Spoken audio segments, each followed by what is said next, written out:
উফ, ছাড়ো, কি করছো এসব? কে তুমি? সরাও তোমার হাত। আমি কে সেটা চিনতে হবে না ম্যাডাম, তবে আপনি কে সেটা বুঝে গেছি। আপনি আমার সেই হারিয়ে যাওয়া প্রেয়সী, যাকে প্রথম দেখাতেই কুপোকাত হলাম। ইস, এই চশমার আড়ালে চোখ দুটো যা সুন্দর না, মন চাচ্ছে এখনই কোমরটা চেপে ধরে এক জোরালো চুমু খেয়ে বসি। How dare you! আপনি জানেন আমি কে? এই মুহূর্তে এখান থেকে চলে যান, নইলে আমি পুলিশ ডাকবো। অসভ্য ইতর একটা বাচ্চা ছেলে আপনি। বাচ্চা ছেলে?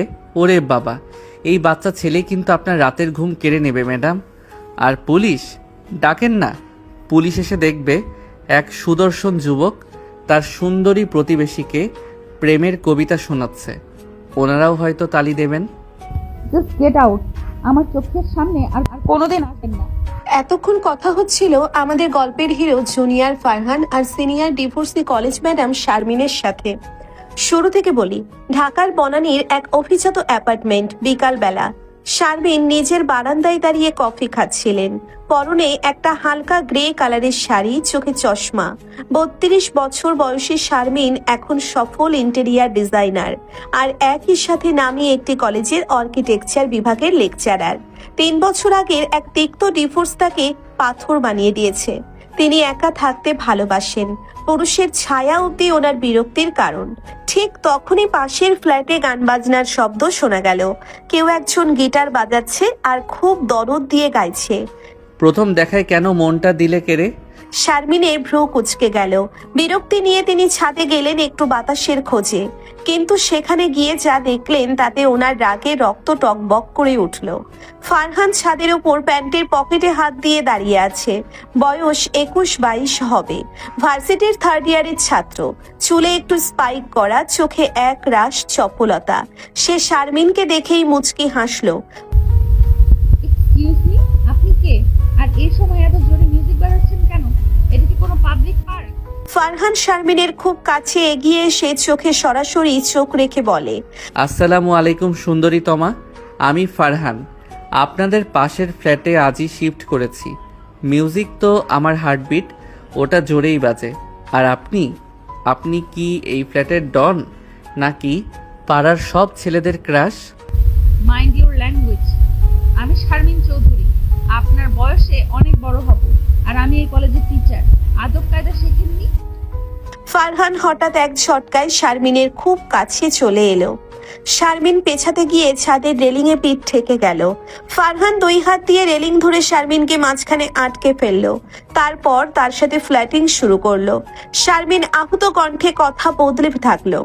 তারপর ফারহান নিচু স্বরে একদম শারমিনের কানের কাছে এসে আজে বাজে কথা শুরু করলো।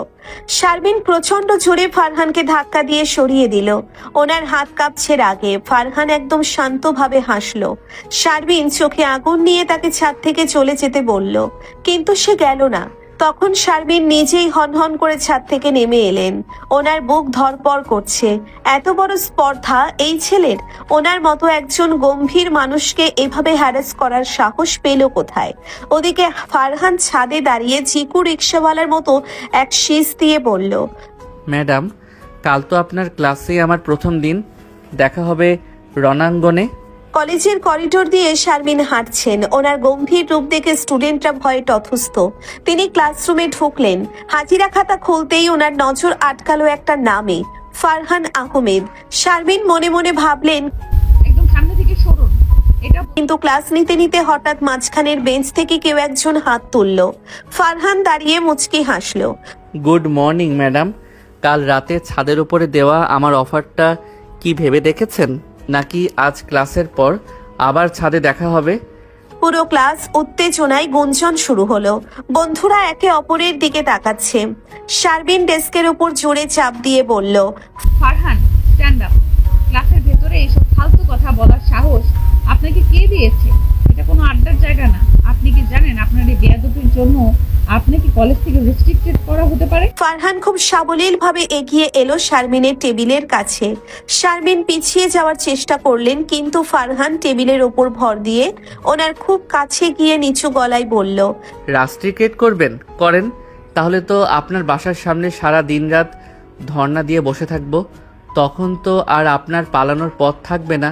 কলেজের ম্যাডাম হিসেবে তো অনেক ঝাড়ি দিলেন, এখন পাশের বাসার ফারহানের চোখে একটু চোখ রাখেন তো। ভয় পাচ্ছেন কেন? আমি ভয় পাই না, আমি ঘৃণা করি আপনার মতো ছেলেদের। ঘৃণা আর ভালোবাসার পার্থক্যটা খুব কম ম্যাডাম। কাল রাতে যখন আপনার হাতটা ধরেছিলাম তখন কিন্তু আপনার হার্টবিট আমি গুনতে পারছিলাম। আপনি যতই লুকান, আপনার এই কঠিন দেয়াল আমি ভেঙেই ছাড়বো। ঠিক তখনই কলেজের প্রিন্সিপাল পাশ দিয়ে যাচ্ছিলেন। শারমিন নিজেকে সামলে নিলেন। ফারহান সিটে গিয়ে বসলো আর চোখ টিপ দিয়ে জেস্চার করলো। শারমিন ক্লাস থেকে বেরিয়ে বাথরুমে গিয়ে মুখে পানি দিলেন। ওনার মাথা ঝিমঝিম করছে। এই ছেলেটা কি পাগল, নাকি ওনার শান্ত জীবনটাকে ধ্বংস করতে এসেছে? বিকেলে শারমিন রিক্সা করে বাড়ি ফিরছিলেন। বনানীর মোড়ে জ্যামে রিক্সা আটকে আছে। রিক্সাওয়ালা কাশিম মামা বিড়ি ধরাচ্ছিলেন। হঠাৎ পাশে একটা নীল রঙের বাইক এসে থামলো। হেলমেট তুলতেই দেখা গেল ফারহানকে।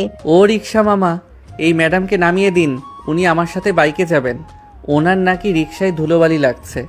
আপনি একটা ছোট লোক কাশেম মামা, একদম রিক্সা থামাবেন না। আর আপনি কি আমার কিছু নিচ্ছেন?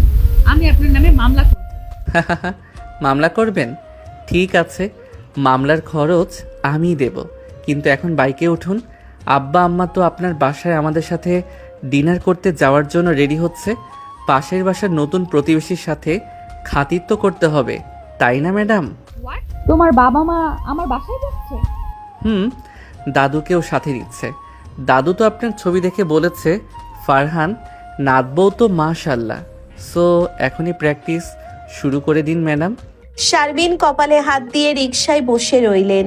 বুঝতে পারছেন এই জুনিয়র ফারহান ওনার জীবনে এক ঘূর্ণিঝড় নিয়ে এসেছে, যার হাত থেকে বাঁচা অসম্ভব। বনানীর সেই বিলাসবহুল অ্যাপার্টমেন্টের করিডোরে শারমিন যখন নিজের ফ্ল্যাটের চাবি খুঁজছিলেন তখন ওনার মেজাজ তুঙ্গে। কলেজের সেই অপমানের রেশ কাটেনি, তার উপরেই ফারহান নাকি সপরিবারে ওনার বাসায় হানা দেবে। শারমিন রাগে গড়গড় করছেন। ঠিক তখনই লিফট থেকে নামলো সেই আপদ ফারহান, হাতে এক বিশাল আইসক্রিমের বক্স আর মুখে সেই বিজয়ী হাসি। ওরে বাবা, ম্যাডাম তো দেখি চাবি খুঁজতে গিয়ে দরজার লকটাই ভেঙে ফেলবেন। সরেন তো, এই বাচ্চা ছেলের হাতের জাদু দেখেন। শারমিন এক ঝটকায় ফারহানের হাত সরিয়ে দিল। ফারহান, আপনি আমার বাসার সামনে কি করছেন? আর এই আইসক্রিম নিয়ে কার বাসায় ঢুকছেন? একদম সীমা অতিক্রম করবেন না। ফারহান শারমিনের খুব কাছে ঝুঁকে এসে একদম চোখের মনি বরাবর তাকিয়ে বলল, সীমা, ওটা তো আমি ক্লাস 2তেই পার করে আসছি ম্যাডাম। এই আইসক্রিম আপনার জন্য না, আপনার একাকিত্বের জন্য। আর শোনেন, চাবিটা আপনার ব্যাগের চেইনের ভেতরে আটকে আছে। অন্ধ নাকি আপনি? শারমিন ব্যাগ চেক করে চাবিটা পেলেন, আরো লজ্জিত হয়ে বলেন, আপনি আমার ব্যাগের দিকে নজর দিচ্ছেন কেন? আর আপনি কি জানেন জুনিয়র হয়ে সিনিয়রের সাথে এইভাবে কথা বলা এক ধরনের ক্রাইম? ফারহান হঠাৎ শারমিনের হাতটা চেপে ধরলো এবং ওনাকে দেওয়ালের সাথে চেপে ধরলো। আইসক্রিমের বক্সটা একপাশে রেখে অন্য হাত দিয়ে শারমিনের চিবুকটা উঁচিয়ে ধরলো। শারমিন আঁতকে ওঠে। ছাড়ো, কি করছো এসব? কে তুমি? ছাড়ো তোমার হাত। মানুষ দেখলে কি ভাববে? ভাববে প্রেমিক তার সুন্দরী ম্যাডামকে আদর করছে। আপনার গায়ের পারফিউমের স্মেলটা যা মারাত্মক না, একদম মাতাল করে দেয়। মন চাচ্ছে এই করিডোরে আপনাকে পাজা কোলা করে কোলে তুলে নাচতে শুরু করি। শারমিন তীব্র ঘৃণায় ফারহানকে ধাক্কা দিয়ে সরিয়ে দিল। হাউ ডিসগাস্টিং ফেলো! আপনার কি কোনো মা বোন নেই? লজ্জা করে না একজন ডিভোর্সি মহিলার সাথে এইভাবে অসভ্যতা করতে? আপনি কি ভাবছেন আমি সহজলভ্য? ফারহান মুচকে হেসে পকেটে হাত দিল। ডিভোর্সি? ওটা তো একটা কাগজ ম্যাডাম। আমার চোখে আপনি শুধুই এক দুর্ধর্ষ সুন্দরী অপ্সরা, যাকে বশ করা আমার জীবনের মিশন। আর অসভ্যতা, এটা তো ট্রেলার, মেইন সিনেমা তো এখনো বাকি। শারমিন কোনো মতে ঘরে ঢুকে দরজা লক করে দিলেন। ওনার হার্টবিট প্রচন্ড জোরে চলছে, রাগে ওনার গা কাঁপছে। ঠিক আধা ঘন্টা পর কলিং বেল বেজে উঠল। শারমিন ভাবলেন ফারহান বোধহয় আবার বিরক্ত করতে এসেছে। দরজা খুলেই ওনার মুখ শুকিয়ে গেল। সামনে ফারহানের বাবা সোহেল সাহেব, মা রেহানা বেগম আর ফারহানের দাদু, হাতে মিষ্টির প্যাকেট, আর পিছনে ফারহান দাঁড়িয়ে জিভ ভ্যাঙ্কাচ্ছে। মা শারমিন, কেমন আছো? আমরা তো পাশের ফ্ল্যাটে এসেছি, ভাবলাম প্রতিবেশী হিসেবে একটু পরিচিত হয়ে আসি। আমার ছেলে ফারহান তো তোমারই কলেজের স্টুডেন্ট, ওই বলল তোমার কথা। শারমিন কৃত্রিম হাসি মুখে ফুটিয়ে বলে। ও আসুন, ভেতরে আসুন, আমি আসলে একটু টায়ার্ড। ড্রয়িং রুমে সবাই বসলো। ফারহান একদম সোফায় শারমিনের গা ঘেঁষে বসলো। শারমিন অস্বস্তিতে সরে যেতে চাইলেন, কিন্তু ফারহান ওনার শাড়ির আঁচলটা আলতো করে নিজের হাতের নিচে চাপা দিয়ে রাখলো, যাতে শারমিন উঠতে না পারেন। দাদু চশমা ঠিক করে বলে। ওরে ফারহান, ম্যাডাম তো মাশাল্লাহ হুরপড়ি, ওনার ডিজাইন করা ঘরগুলো তো চমৎকার। শারমিন মা, আমার এই পাদর নাতনিটা তোমার কলেজে খুব জ্বালায় নাকি? শারমিন রাগের চোটে ফারহানের দিকে তাকিয়ে বলে। জি দাদু, আপনার নাতি আদব কায়দা একদমই জানে না, ক্লাসে ও খুব ডিস্টার্ব করে। আমি ভাবছি ওকে প্রিন্সিপালের কাছে রিপোর্ট করব। ফারহান সবার সামনে হঠাৎ শারমিনের হাতে চিমটি কেটে। আরে না দাদু, ম্যাডাম তো আমাকে খুব আদর করেন। কালকেও তো ছাদে আমাকে ডেকে নিয়ে অনেক কথা বললেন, তাই না ম্যাডাম? শারমিন চোখ বড় বড় করে। ফারহান, তুমি মিথ্যা বলছো কেন? আমি তোমাকে ছাদে রেখেছি। আরে ঠিক আছে, ফারহান একটু চঞ্চল।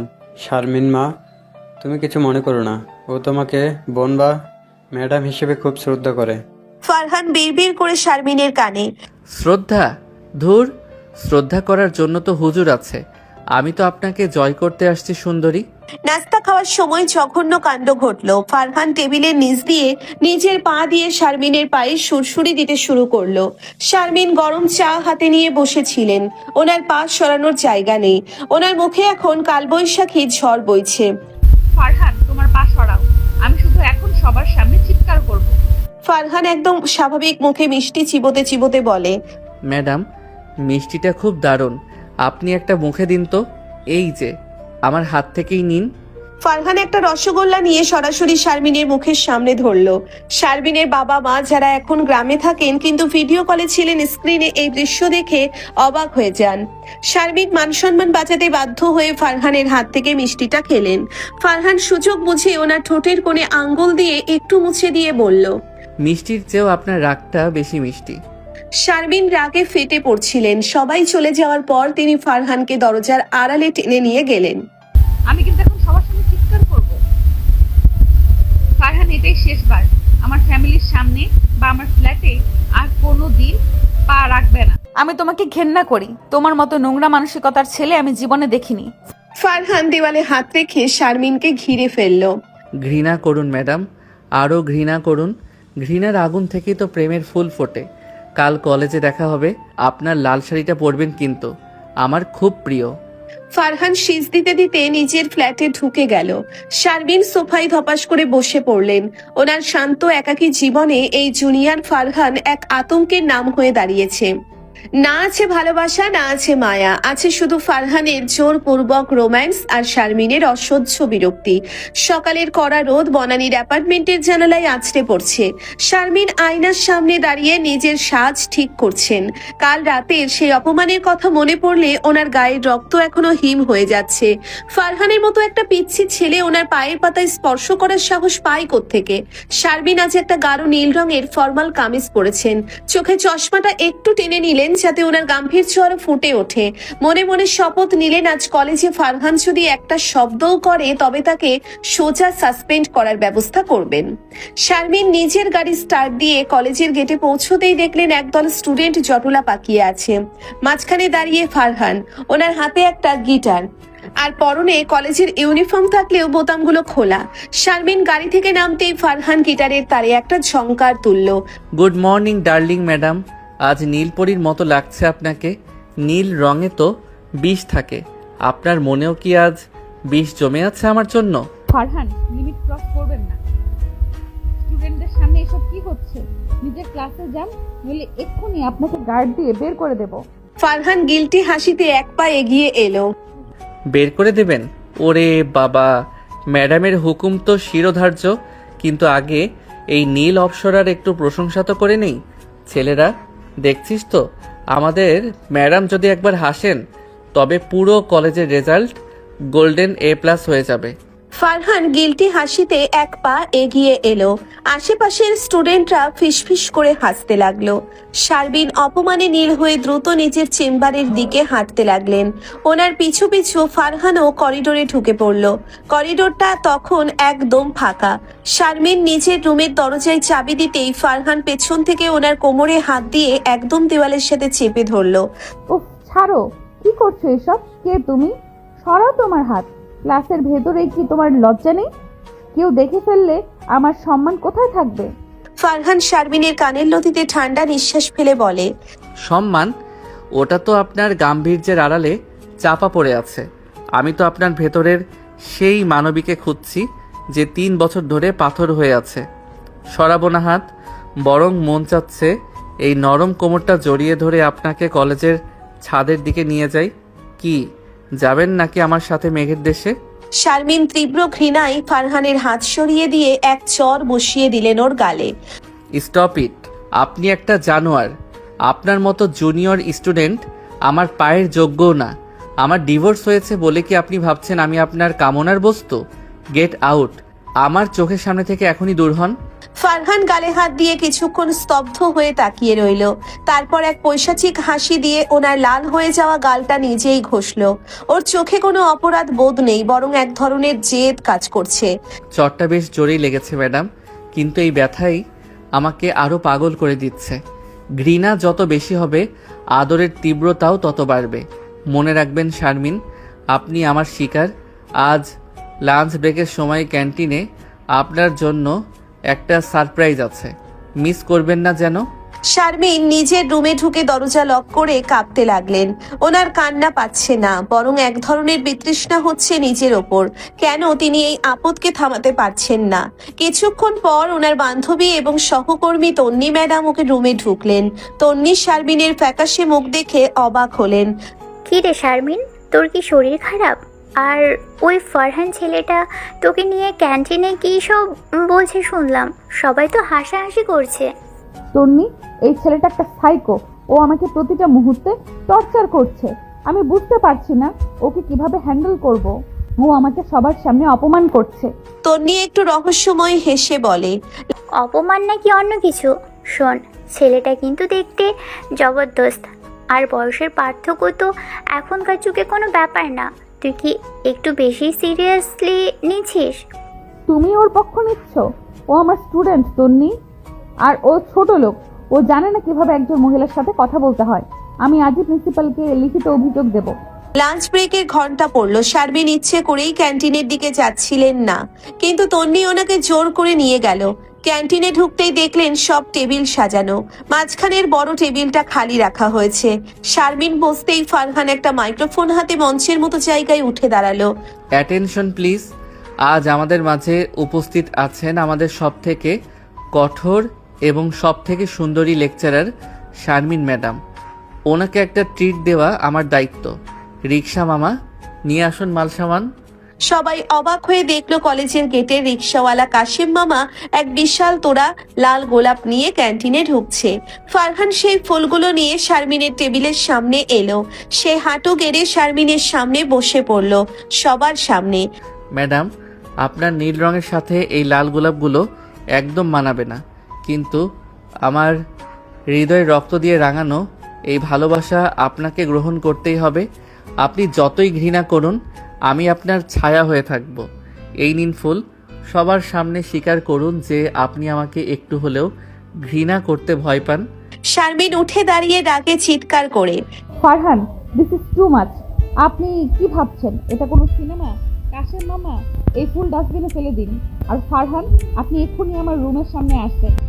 আপনার বাবা মাকে এক্ষুনি ক্লাসে ডাকা হচ্ছে। ফারহান ফুলগুলো শারমিনের কোলের ওপর জোর করে ফেলে দিয়ে বলল, ডাকেন আব্বাকে। উনি তো জানেন ওনার ছেলে যা চায় তা আদায় করেই ছাড়ে। আর শোনেন ম্যাডাম, আপনার এই রাগী চেহারা দেখলে আমার আরও বেশি রোম্যান্স করতে ইচ্ছে করে। ক্যান্টিনে সবাই আছে বলে বেঁচে গেলেন, একা পেলে কিন্তু আজ অন্য কিছু হতো। শারমিন ফুলগুলো মেঝেতে আছাড় দিয়ে পিষে ফেলে গটগট করে বেরিয়ে গেলেন। ক্যান্টিনের স্টুডেন্টরা তখন হইহল্লোড় করছে। ফারহান মেঝের পিষ্ট হওয়া ফুলগুলোর দিকে তাকিয়ে হাসলো। ওর কোনো অনুভূতি নেই যে শারমিন কতটা আঘাত পাচ্ছেন। ওর লক্ষ্য কেবল শারমিনের সেই পাথুরে মনটাকে চূর্ণ বিচূর্ণ করা। শারমিন নিজের রুমে গিয়ে কল করে ফারহানের বাবাকে সব জানালেন। সোহেল সাহেব লজ্জিত হয়ে মাপ চাইলেন এবং বললেন তিনি রাতেই ফারহানকে নিয়ে শারমিনের বাসায় আসছেন। শারমিন মনে মনে ভাবলেন আজই এই উপদ্রবের শেষ দেখে ছাড়বেন, কিন্তু ফারহান কি এত সহজে দমে যাওয়ার পাত্র? সন্ধ্যার আকাশটা আজ মনানির ওপরে কেমন যেন গুমোট হয়ে আছে। শারমিন নিজের ফ্ল্যাটের ড্রয়িং রুমে পায়চারি করছেন। ওনার পরনে একটা সাধারণ সুতির থ্রি পিস, কিন্তু রাগে ওনার কান দিয়ে যেন ধোঁয়া বেরোচ্ছে। ওনার হাতে কলেজের সেই কমপ্লেন লেটারটা, যেটা তিনি আজ সোহেল সাহেব অর্থাৎ ফারহানের বাবার হাতে ধরিয়ে দেবেন বলে ঠিক করেছেন। ঠিক রাত 8টায় কলিং বেল বাজলো। শারমিন সজোরে দরজা খুললেন। সামনে সোহেল সাহেব মাথা নিচু করে দাঁড়িয়ে আছেন, পাশে রেহানা বেগম, আর তাদের পেছনে ফারহান। আজ ওর পরনে একটা পাড়াতো মাস্তানের মতো হাফ হাতা শার্ট, চোখে মুখে সেই চিরচেনা শয়তানি হাসি। Good evening madam. আজ তো দেখি ড্রয়িং রুমে বিশ্বযুদ্ধের আয়োজন করে রাখছেন। লাল কার্পেট বিছাইতেন, আমি তো আপনার স্পেশাল গেস্ট। শারমিন সোহেল সাহেবকে উদ্দেশ্য করে বলল, সোহেল সাহেব ভেতরে আসুন, আর আপনার এই গুন্ডা ছেলেকে বলুন গেটের বাইরে দাঁড়িয়ে থাকতে। আমার ড্রয়িং রুমের বাতাস ও মা শারমিন, আমি সত্যিই লজ্জিত। ফারহান আজ কলেজে যা করেছে তা ক্ষমার অযোগ্য। ফারহান, ভেতরে আয়, আর ম্যাডামের পায়ে ধরে ক্ষমা চা। ফারহান সোফায় ধপাস করে বসে পড়ে পা নাচাতে নাচাতে বলল, পায়ে ধরবো? ওরে বাবা, ম্যাডামের পা তো অনেক উঁচুতে, আমার হাত পৌঁছাবে না। আর মাপ চাওয়ার কি আছে? আমি তো ওনাকে ফুল দিয়েছি, বোমা তো দেইনি। আব্বা, তুমি কি জানো ম্যাডাম ওই ফুলগুলো কেমন করে লাথি দিয়ে পিষে ফেলেছেন? একদম ডাইনোসর স্টাইলে। অসভ্য এবং বিকারগ্রস্ত ছেলে। সোহেল সাহেব, দেখুন আপনার ছেলের নমুনা। ও আমাকে সবার সামনে অপমান করেছে, করিডোরে আমার গায়ে হাত দিয়েছে। আমি যদি আজ থানায় ডায়েরি করি তবে ওর ক্যারিয়ার শেষ হয়ে যাবে। মা শারমিন, মেরো না বাবা, ও ছোট মানুষ, মাথা গরম করে ফেলেছে। ওদের তোমাকে খুব পছন্দ করে। পছন্দ? এটাকে পছন্দ বলে? এটাকে হ্যারাসমেন্ট বলে চাচি। ও আমার স্টুডেন্ট, আমার জুনিয়র। ও সাহস কি করে আমার কোমরে? উফ, ছাড়ো, কি করছো এসব? এই কথাগুলো আমাকে বারবার বলতে হচ্ছে কেন? ফারহান হঠাৎ উঠে দাঁড়িয়ে শারমিনের একদম সামনে গিয়ে বুক চিতিয়ে দাঁড়ালো। হ্যারাসমেন্ট? ম্যাডাম, আপনার যদি সাহস থাকে তবে সবার সামনে সত্যিটা বলেন তো। আমি যখন আপনাকে দেয়ালের সাথে চেপে ধরছিলাম তখন কি আপনার একটু ভালো লাগেনি? আপনার চোখ তো অন্য কথা বলছিল। শারমিন প্রচন্ড জোরে এক চড় মারতে গেলেন, কিন্তু ফারহান মাঝপথেই ওনার কবজি চেপে ধরলো। আপনি আপনি আমার হাত ছাড়ুন। সোহেল সাহেব দেখছেন ও সবার সামনে কি করছে। ফারহান হাতের মুঠো আরো শক্ত করে শারমিনের কানের কাছে মুখ নিয়ে বলে, হাত সরাবো না ম্যাডাম। আপনি যতবার চর মারবেন আমি ততবার আপনার আরও কাছে আসব। আব্বা, তোমরা যাও তো, আমি ম্যাডামের সাথে একটু প্রাইভেট মিটিং করি। ওনার রাগ না কমালে তো উনি ডিনার করাবেন না। ফারহান, এই মুহূর্তে হাত ছাড়। তুই কি পাগল হয়ে গেছিস? ফারহান হাসতে হাসতে হাত ছাড়লো। পাগল তো অনেক আগেই হয়েছে আব্বা। এই ম্যাডাম যখন ক্লাসে গম্ভীর হয়ে চশমা ঠিক করেন তখনই আমার হার্ট ফেল হওয়ার অবস্থা হয়। আচ্ছা ঠিক আছে, রাগ কমানোর জন্য আমি আজ আপনাদের সবাইকে শরবত বানিয়ে খাওয়াবো। ম্যাডাম, রান্নাঘর কোন দিকে? আমি জানি আপনি আমাকে রান্নাঘরে একা পেলে হয়তো খুন্তি দিয়ে মারবেন, কিন্তু আমি রিস্ক নিতে রাজি। ফারহান গটগট করে রান্নাঘরে ঢুকে গেল। শারমিন সোফায় বসে ফুঁসছেন। সোহেল সাহেব আর রেহানা বেগম ওনাকে শান্ত করার চেষ্টা করছেন, কিন্তু 5 মিনিট পরেই রান্নাঘর থেকে একটা বিকট শব্দ এলো ঝনঝন করে। শারমিনের প্রিয় ক্রিস্টালের গ্লাসগুলো ভেঙে তছনছ। শারমিন এক দৌড়ে রান্নাঘরে গেলেন। ফারহান, আমার দামি গ্লাসগুলো ভেঙে ফেললে তুমি? তুমি কি আমার জীবনটা ছারখার করতে এসেছো? ফারহান মেঝেতে ভাঙা কাচের ওপর দাঁড়িয়ে নির্বিকার মুখে বলল, আরে ম্যাডাম, কাজ ভাঙলে নাকি কপাল খোলে? আপনার কপাল তো অনেক দিন ধরে বন্ধ, তাই একটু ব্রেক করে দিলাম। আর এই যে আপনার শরবত, আমি এতে প্রচুর নিম পাতা আর লঙ্কা মিশিয়েছি। আপনার মেজাজ তো তেতো, তাই তেতো জিনিসই আপনার জন্য বেস্ট। খান তো এক চুমুক। ফারহান জোর করে এক গ্লাস সবুজ রঙের বিভৎস শরবত শারমিনের মুখের সামনে ধরল। উফ, ছাড়ো, কি কর? খাবো না এই বিষ। শারমিন গ্লাসটা সরাতে চাইলেন, কিন্তু ফারহান ওনার ঘাড়ের কাছে হাত দিয়ে মুখটা চেপে ধরল। ফারহান জোর করে এক ঢোক শরবত শারমিনের মুখে ঢুকিয়ে দিয়ে বলে, বিষ না ম্যাডাম, অমৃত। আপনি তো সারাদিন সবাইকে বিষ বাক্য শোনান, আজ একটু নিজের তিতকুটে স্বভাবের স্বাদ নিন। আব্বা দেখো ম্যাডাম কেমন সুন্দর করে শরবত খাচ্ছেন। শারমিন বমি করতে করতে বেসিনের দিকে দৌড়ালেন। ওনার চোখ দিয়ে জল বেরিয়ে গেছে। ফারহান হাসতে হাসতে ড্রয়িং রুমে এসে বসলো। সোহেল সাহেব আর রেহানা বেগম ছেলের কাণ্ড দেখে মাথায় হাত দিয়ে বসে আছেন। ওনারা বুঝলেন ফারহানকে এখানে আনা মানে শারমিনের ঘরটাকে রণক্ষেত্র বানানো। চলেন গো, আজ যাই। ফারহানকে নিয়ে বাসায় গিয়ে আজ ওর পিঠের চামড়া তুলবো। শারমিন মা, আমাদের মাফ করে দাও, আমরা কাল আবার আসবো। ফারহান দরজা দিয়ে বের হতে হতে ফিরে তাকিয়ে বলল, কাল কেন মা? কাল তো আমি ম্যাডামের সাথে রিকশায় কলেজে যাব। কাশেম মামাকে বলে রেখেছি ম্যাডাম কাল সকালে আপনার গেটের সামনে ল্যাম্পপোস্টের মতো দাঁড়িয়ে থাকবো। রেডি থাকেন, কিন্তু ওই তেতো শরবতের স্বাদটা মনে রাখবেন। ওটাই আমাদের রোমান্সের প্রথম কিস্তি। ফারহান সপরিবারে চলে যাওয়ার পর শারমিন ড্রয়িং রুমের মেঝেতে বসে পড়লেন। রান্নাঘরটা রণক্ষেত্র হয়ে আছে। ওনার দামি গ্লাসগুলো গুঁড়ো হয়ে আছে মেঝের ধুলোয়। শারমিনের মনে হলো তিনি কোনো মানুষ নয়, বরং এক আদিম জানোয়ারের পাল্লায় পড়েছেন, যার কাছে কোনো নিয়ম নেই, কোনো সম্মান নেই, আছে শুধু জোর করে নিজের উপস্থিতি জানান দেওয়ার এক পৈশাচিক জেদ। ফারহান, আমি তোমাকে ধ্বংস করে দেব। তুমি যদি ঘূর্ণিঝড় হও তবে আমি সেই পাহাড় যা তোমাকে ঘুরিয়ে দেবে। গত রাতের সেই তেতো শরবতের স্বাদ যেন শারমিনের গলায় এখনো লেগে আছে। ড্রয়িং রুমের ভাঙা কাচের টুকরোগুলো সরাতে গিয়ে ওনার আঙ্গুল কেটে রক্ত বেরিয়েছে। আর সেই রক্তের দিকে তাকিয়ে শারমিনের শুধু ফারহানের ওই হাসি মাখা নিষ্ঠুর মুখটা মনে পড়ছিল। আজ কলেজে আর্কিটেকচারাল ডিজাইনারের সারপ্রাইজ টেস্ট। শারমিন ঠিক করেছেন আজ ফারহানকে এমন এক কঠিন প্রশ্নে আটকাবেন যে ও খাতা সাদা রেখে হল থেকে বের হতে বাধ্য হবে। পড়াশোনায় ফারহান মেধাবী হলেও ওর মন থাকে গিটার আর শারমিনের পিছু নেওয়ায়। আজ শারমিন ওনার শিক্ষিকার সত্তার পুরো তেজ দেখাবেন। কলেজে পৌঁছে শারমিন দেখলেন করিডোরে ফারহান হেলান দিয়ে দাঁড়িয়ে আছে। আজ ওনার হাতে গিটার নেই, বদলে একটা লাল গোলাপের পাপড়ি ছিঁড়েও বাতাসে উড়াচ্ছে। শারমিনকে দেখেই ও সোজা হয়ে দাঁড়ালো। Good morning madam. কালকের ওই তেতো শরবতের পর আজ কি মিষ্টি কোনো হাসি উপহার পাবো, নাকি আজকেও ওই হিটলারি চশমাটা পরে আমার কলিজায় গুলি করবেন? আজ আপনার সব শয়তানি বের হবে। ক্লাসে যান, আজ আপনাদের সারপ্রাইজ টেস্ট। আজ যদি আপনি ফোন করেন তাহলে আমি আপনার প্রমোশন আটকে দেব। ফারহান এক পা বাড়িয়ে শারমিনের পথ আগলে ধরে। প্রমোশন আটকে দেবেন? ওরে বাবা, তাহলে তো আমি আপনার ক্লাসেই বারবার ফিরে আসব। ফেল করাটাই তো আমার জন্য লাভ। আপনি যত বছর এই কলেজে থাকবেন আমি তত বছর আপনার সামনে ফার্স্ট বেঞ্চে বসে আপনার ওই রাগী মুখটা দেখব। কি রাজি তো? শারমিন ফারহানকে পাশ কাটিয়ে চলে যেতে গিয়ে থমকে দাঁড়ালেন। অসভ্যতা করবেন না ফারহান, সরাবেন না হাত। আমি কি গার্ড ডাকবো? ফারহান হঠাৎ শারমিনের কপালে থাকা টিপটা আঙ্গুল দিয়ে একটু ঠিক করে দিয়ে বলে, টিপটা একটু বাঁকা হয়েছিল ম্যাডাম, সরালাম হাত। যান পরীক্ষার হলে, আপনার ওই মরণবান নিয়ে অপেক্ষা করেন, আমি আসছি। পরীক্ষার হলে পেন পতন নীরবতা।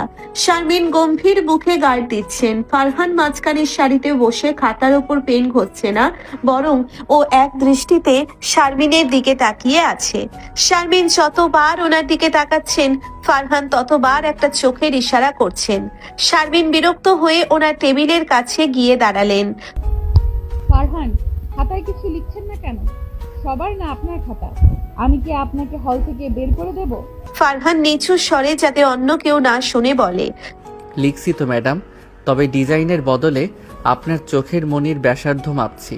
ওটা কি কম্পাস দিয়ে মাপা যায়, নাকি ঠোঁটের স্পর্শ লাগে? শারমিন রাগে ফর্সা মুখটা লাল হয়ে গেল। স্টপ ইট, আপনি জাস্ট একটা জানোয়ার।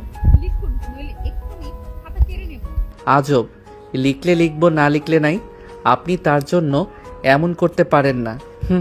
ঠিক 10 মিনিট পর ফারহান হাত তুলল। শারমিন খাতা নিতে আসতেই ফারহান খাতার নিচে লুকানো একটা ছোট্ট চিরকুট শারমিনের হাতে গুজে দিল। শারমিন চমকে উঠে চিরকুটটা সরিয়ে নিতে চাইলেন, কিন্তু ফারহান ওনার আঙ্গুলগুলো খাতার নিচেই চেপে ধরল। ছাড়ো, কি করছো এসব? কে তুমি? সরাবেন না আপনার হাত, সবাই দেখছে। কেউ দেখছে না ম্যাডাম, চিরকুটটা পড়েন। আপনার জন্য স্পেশাল টিপস আছে। আর হাতটা ছাড়বো কেন? আপনার হাতটা তো বরফের মতো ঠান্ডা, একটু গরম করে দিচ্ছি। শারমিন হ্যাঁচকা টানে হাত ছাড়িয়ে নিলেন। ওনার হাত কাঁপছে। চিরকুটটা পকেটে ভরে তিনি দ্রুত নিজের চেয়ারে গিয়ে বসলেন। পরীক্ষা শেষ হওয়ার পর সবাই যখন হল থেকে বেরিয়ে গেল, শারমিন কাঁপা কাঁপা হাতে চিরকুটটা খুললেন।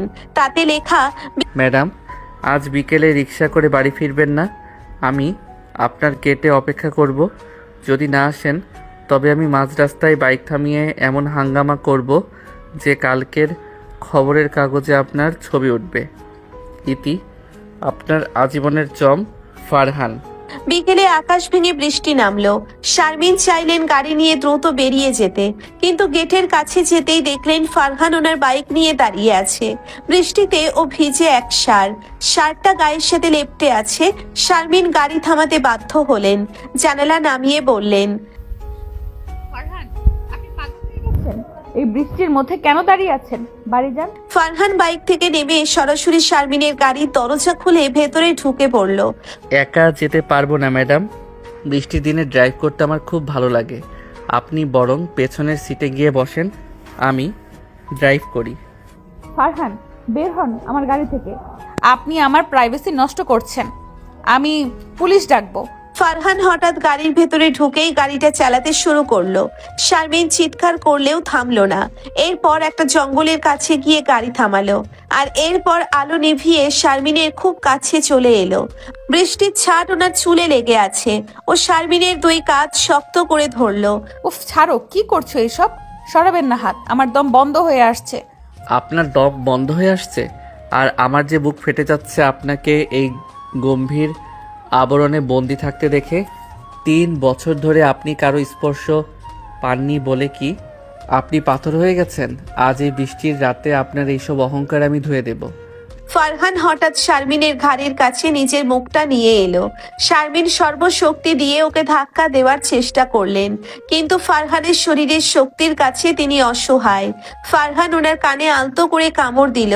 শারমিনের শরীরটা শিউরে উঠল, কিন্তু পরক্ষণেই ওনার চোখে জল চলে এলো। এটা ভালোবাসা নয়, এটা এক ধরনের জেদ। ফারহান, আপনি আমাকে কেন এত কষ্ট দিচ্ছেন?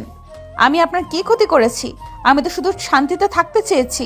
ফারহান একটু থেমে শারমিনের চোখের জল আঙ্গুল দিয়ে মুছে দিল। শান্তিতে থাকতে দেব না ম্যাডাম।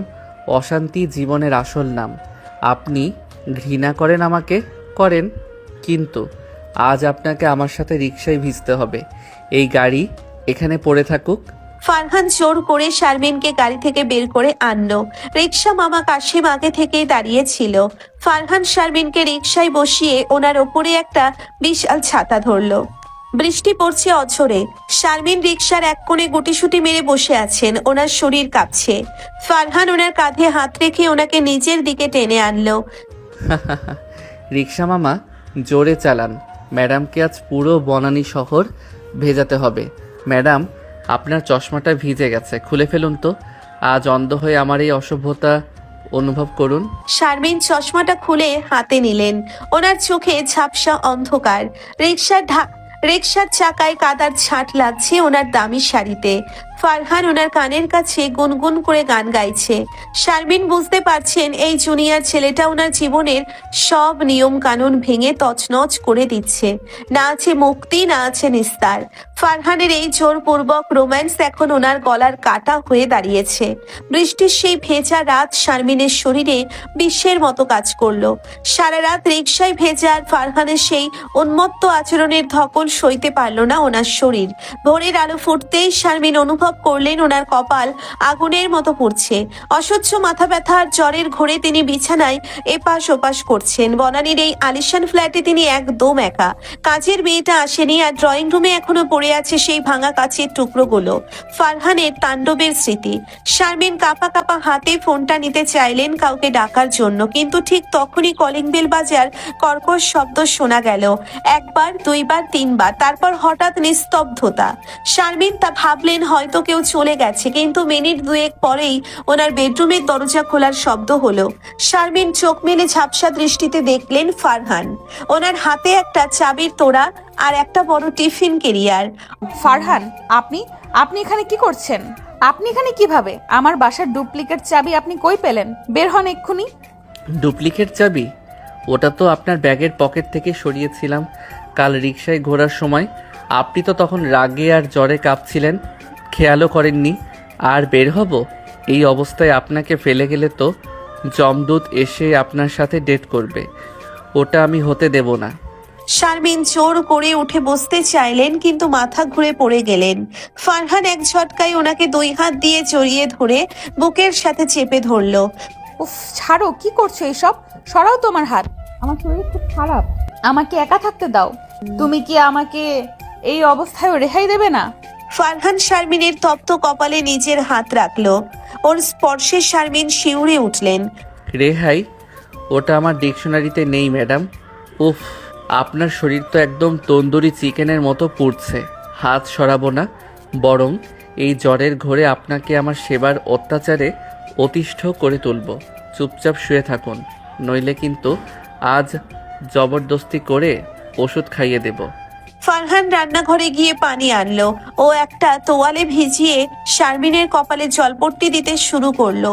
শারমিন বাধা দেওয়ার চেষ্টা করলেন, কিন্তু ওনার শরীরে শক্তি নেই। ফারহান ওনার শাড়ির আঁচলটা সরিয়ে কাঁধের ওপর তোয়ালেটা রাখলো। আপনি কেন আমার সাথে এমন করছেন ফারহান? আমার সাথে এমন করছেন কেন ফারহান? আপনি কি চান আমি মারা যাই? আপনার এই জোরপূর্বক ভালোবাসা আমাকে তিলে তিলে শেষ করে দিচ্ছে। আপনি কি জানেন না সমাজের মানুষ আমাদের নিয়ে কি কথা বলবে? আমি আপনার টিচার। ফারহান হঠাৎ জলপট্টি দেওয়া থামিয়ে শারমিনের খুব কাছে মুখ নিয়ে এলো। ওর চোখে আজ এক অদ্ভুত কাঠিন্য। সমাজ? ওই লোকগুলো যারা আপনার ডিভোর্সের পর আড়ালে হাসাহাসি করে, তাদের ভয় পান আপনি? আর টিচার? ক্লাসরুমে আপনি আমার ম্যাডাম, কিন্তু এই চার দেয়ালের ভেতর আপনি শুধুই আমার শারমিন। আমি জানি আপনি আমাকে ঘৃণা করেন, কিন্তু এই ঘৃণাই আমার নেশা। আজ এই জ্বরের ঘরে আপনি চাইলেও পালাতে পারবেন না। ফারহান টিফিন ক্যারিয়ার থেকে গরম স্যুপ বের করলো। ও একটা চামচে করে স্যুপ নিয়ে শারমিনের মুখের সামনে ধরলো। শারমিন মুখ ফিরিয়ে নিলেন। শারমিন, মুখ খুলুন। আপনি যদি ভালোই ভালোই না খান, তবে আমি অন্য পদ্ধতি ব্যবহার করব। আপনি কি চান আমি স্যুপটা মুখে নিয়ে আপনার মুখে ট্রান্সফার করি? সেই রোমান্সটুকু কি সহ্য করতে পারবেন তো? শারমিন অপমানে আর লজ্জায় কুঁকড়ে গেলেন। তিনি বাধ্য হয়ে মুখ খুললেন। আপনি একটা জানোয়ার ফারহান। মানুষ আপনাকে শুধু ঘৃণা করবে। আপনার কি কোনো শিক্ষা নেই? সরাবেন না এই চামচ আমার সামনে থেকে। ফারহান এক চামচ স্যুপ খাইয়ে দিয়ে মুচকি হাসলো। শিক্ষা তো আপনিই দিচ্ছেন ম্যাডাম। আমি তো শিখছি কিভাবে একটা পাথরকে গলাতে হয়। আর জানোয়াররাই তো নিজের শিকারকে আগলে রাখে। স্যুপ খাওয়ানো শেষ হলে ফারহান শারমিনের পা দুটো টেনে নিজের কোলের ওপর রাখলো। ও ভিক্স বের করে শারমিনের পায়ে মালিশ করতে শুরু করলো। শারমিন পা সরিয়ে নিতে চাইলেন, কিন্তু ফারহান ওনার গোড়ালি শক্ত করে চেপে ধরলো। উফ, ছাড়ো, কি করছো এসব? সরাও তোমার হাত আমার পা থেকে। ফারহান, আপনি সব সীমা ছাড়িয়ে যাচ্ছেন। কেউ দেখলে আমার মুখ দেখানোর জায়গা থাকবে না। ফারহান পায়ের পাতায় আঙ্গুল দিয়ে সুরসুরি দিয়ে বলে, কেউ দেখবে না ম্যাডাম, দরজা আমি ভেতর থেকে লক করে দিয়েছি। আজ সারা রাত আমি এখানেই থাকব। আপনার এই জ্বরের তাপ আমি নিজের শরীরে টেনে নেব। আপনি ঘুমানোর চেষ্টা করুন। আর শোনেন, ঘুমের ঘোরে যদি আমার নাম ধরে ডাকেন, তবে কিন্তু আমি নিজেকে সামলাতে পারবো না। রাত গভীর হলো। ফারহান ল্যাম্পপোস্টের ম্লান আলোয় শারমিনের পাশে বসে রইল। শারমিন জ্বরের ঘোরে বিড়বিড় করছেন। ফারহান ওনার চুলে হাত বুলিয়ে দিচ্ছে, কপাল বারবার চুমু দিচ্ছে। শারমিন বাধা দিতে পারছেন না, কিন্তু ওনার অবচেতন মন এই অনধিকার প্রবেশে তীব্র চিৎকার করছে। পরের দিন সকালে শারমিনের জ্বর কিছুটা কমেছে। তিনি চোখ মেলে দেখলেন ফারহান ওনার পাশেই সোফায় ঘুমিয়ে আছে। ওনার ঘরটা গোছানো, টেবিলের উপর ওষুধের প্রেসক্রিপশন রাখা। শারমিন বুঝতে পারলেন ফারহান ওনাকে বাঁচিয়ে তুলেছে ঠিকই, কিন্তু ওনার আত্মসম্মানকেও প্রতি মুহূর্তে ক্ষত বিক্ষত করছে। এই জুনিয়র ফারহান ওনার জীবনের এমন এক আপদ যে সেবা দিয়েও ওনাকে অপমান করতে ছাড়ে না। সকালের মিষ্টি রোদ মনালির অ্যাপার্টমেন্টের ব্যালকনি দিয়ে ভেতরে ঢুকছে। শারমিনের শরীরের জ্বরটা একটু কমেছে, কিন্তু ম্যাজমেজে ভাবটা এখনো কাটেনি। তিনি কোনো মতে উঠে বসতেই দেখলেন ফারহান তখনও ওনার পায়ের কাছে সোফায় আয়েশ করে ঘুমিয়ে আছে। ওনার পরনে একটা ঢিলে ঢালা হাফ প্যান্ট আর গেঞ্জি, যেটা সম্ভবত শারমিনের আলমারি থেকে বের করা ওনার বাবার পুরনো কোনো কাপড়।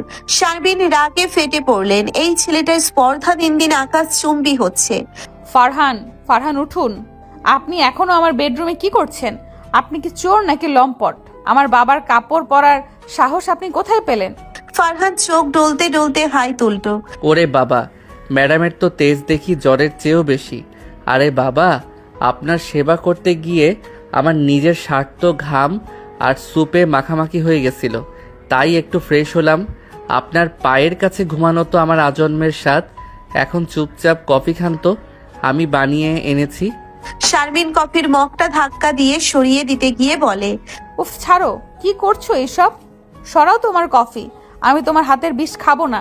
এক্ষুনি আমার ঘর থেকে বের হয়ে যাও, নইলে আমি চিৎকার করে লোক জড়ো করবো। ফারহান এক ঝটকায় শারমিনের খুব কাছে চলে এলো। ওনার দুই কাঁধ শক্ত করে ধরে বেডরুমের দেওয়ালের সাথে চেপে ধরলো। চিৎকার করবেন? করেন, সবাই এসে দেখবে তাদের সম্মানিতা ম্যাডাম তার জুনিয়র স্টুডেন্টের সাথে হাফ প্যান্ট পরা অবস্থায় এক ঘরে রাত কাটিয়েছে। কার মান সম্মান যাবে বলুন তো, আপনার নাকি আমার? শারমিন অপমানে বোবা হয়ে গেলেন। ওনার চোখ দিয়ে টপ টপ করে জল পড়ছে। ঠিক তখনই ড্রয়িং রুমের মেইন দরজায় একের পর এক বেল বাজার শব্দ হলো। কেউ যেন পাগলের মতো বেল টিপছে। শারমিন আতঙ্কে ফিসফিস করে। ও গড, এই সময় কে? ফারহান, আপনি বাথরুমে লুকান প্লিজ। কেউ দেখলে আমার মরণ হবে। আমি কেন লুকাবো? আমি তো আপনার সেবক। চোর তো লুকায়, প্রেমিক না। আপনি গিয়ে দরজা খুলুন, আমি এখানেই বুক চিতিয়ে দাঁড়িয়ে আছি। শারমিন টলতে টলতে গিয়ে দরজা খুললেন। দরজা খুলতেই ওনার হার্ট ফেল হওয়ার অবস্থা। সামনে ওনার বাবা আফজাল সাহেব আর মা বেগম সাহেবা দাঁড়িয়ে আছেন, হাতে গ্রামের ব্যাগ আর পিঠার হাড়ি। মা শারমিন, আমরা ফোন না দিয়ে চলে এলাম। তোর শরীর ভালো নেই শুনে মনটা খুব টানছিল। এদি, তোর চেহারা তো একদম শুকিয়ে গেছে। বেগম সাহেবা ভেতরে ঢুকতে ঢুকতে বলে, ঘরে কি কেউ আছে রে মা? রান্নার গন্ধ আসতেছে কেন? শারমিন কিছু বলার আগেই ফারহান ড্রয়িং রুমে আজকীয় ভঙ্গিতে আবির্ভূত হলো। ও হাতে একটা গামছা নিয়ে মুখ মুছতে মুছতে আফজাল সাহেবের সামনে গিয়ে দাঁড়ালো। আসসালামু আলাইকুম খালুজান, আপনারা বুঝি শারমিনের বাবা মা? মাশাল্লাহ, আপনাদের দেখলেই বোঝা যায় জিনের কত উন্নত বংশ। আমি ফারহান, শারমিনের মানে ম্যাডামের স্পেশাল কেয়ারটেকার। কাল ওনার খুব জ্বর ছিল তো, তাই সারা রাত জেগে সেবা করলাম। কেয়ারটেকার মানে শারমিন? এই ছেলেটা হাফ প্যান্ট পরে তোর ঘরে কি করছে? আর ওর হাতে আমাদের বাড়ির গামছা কেন? আফজাল সাহেব চোখ কপালে তোলে। শারমিন মাথা নিচু করে কাঁদতে কাঁদতে বলে, আব্বা, ও আমার স্টুডেন্ট, পাশের বাসায় থাকে। ও জোর জবরদস্তি করে এখানে ঢুকেছে। ফারহান হঠাৎ শারমিনের কোমরে হাত দিয়ে ওনাকে আগলে ধরে। জবরদস্তি কেন বলছেন ম্যাডাম? খালুজান, বিশ্বাস করেন, ওনার যখন জ্বরের ঘরে জ্ঞান ছিল না তখন তো আমার হাত ছাড়তেই চাচ্ছিলেন না। শুধু বলছিলেন, ফারহান আমাকে ছেড়ে যেও না।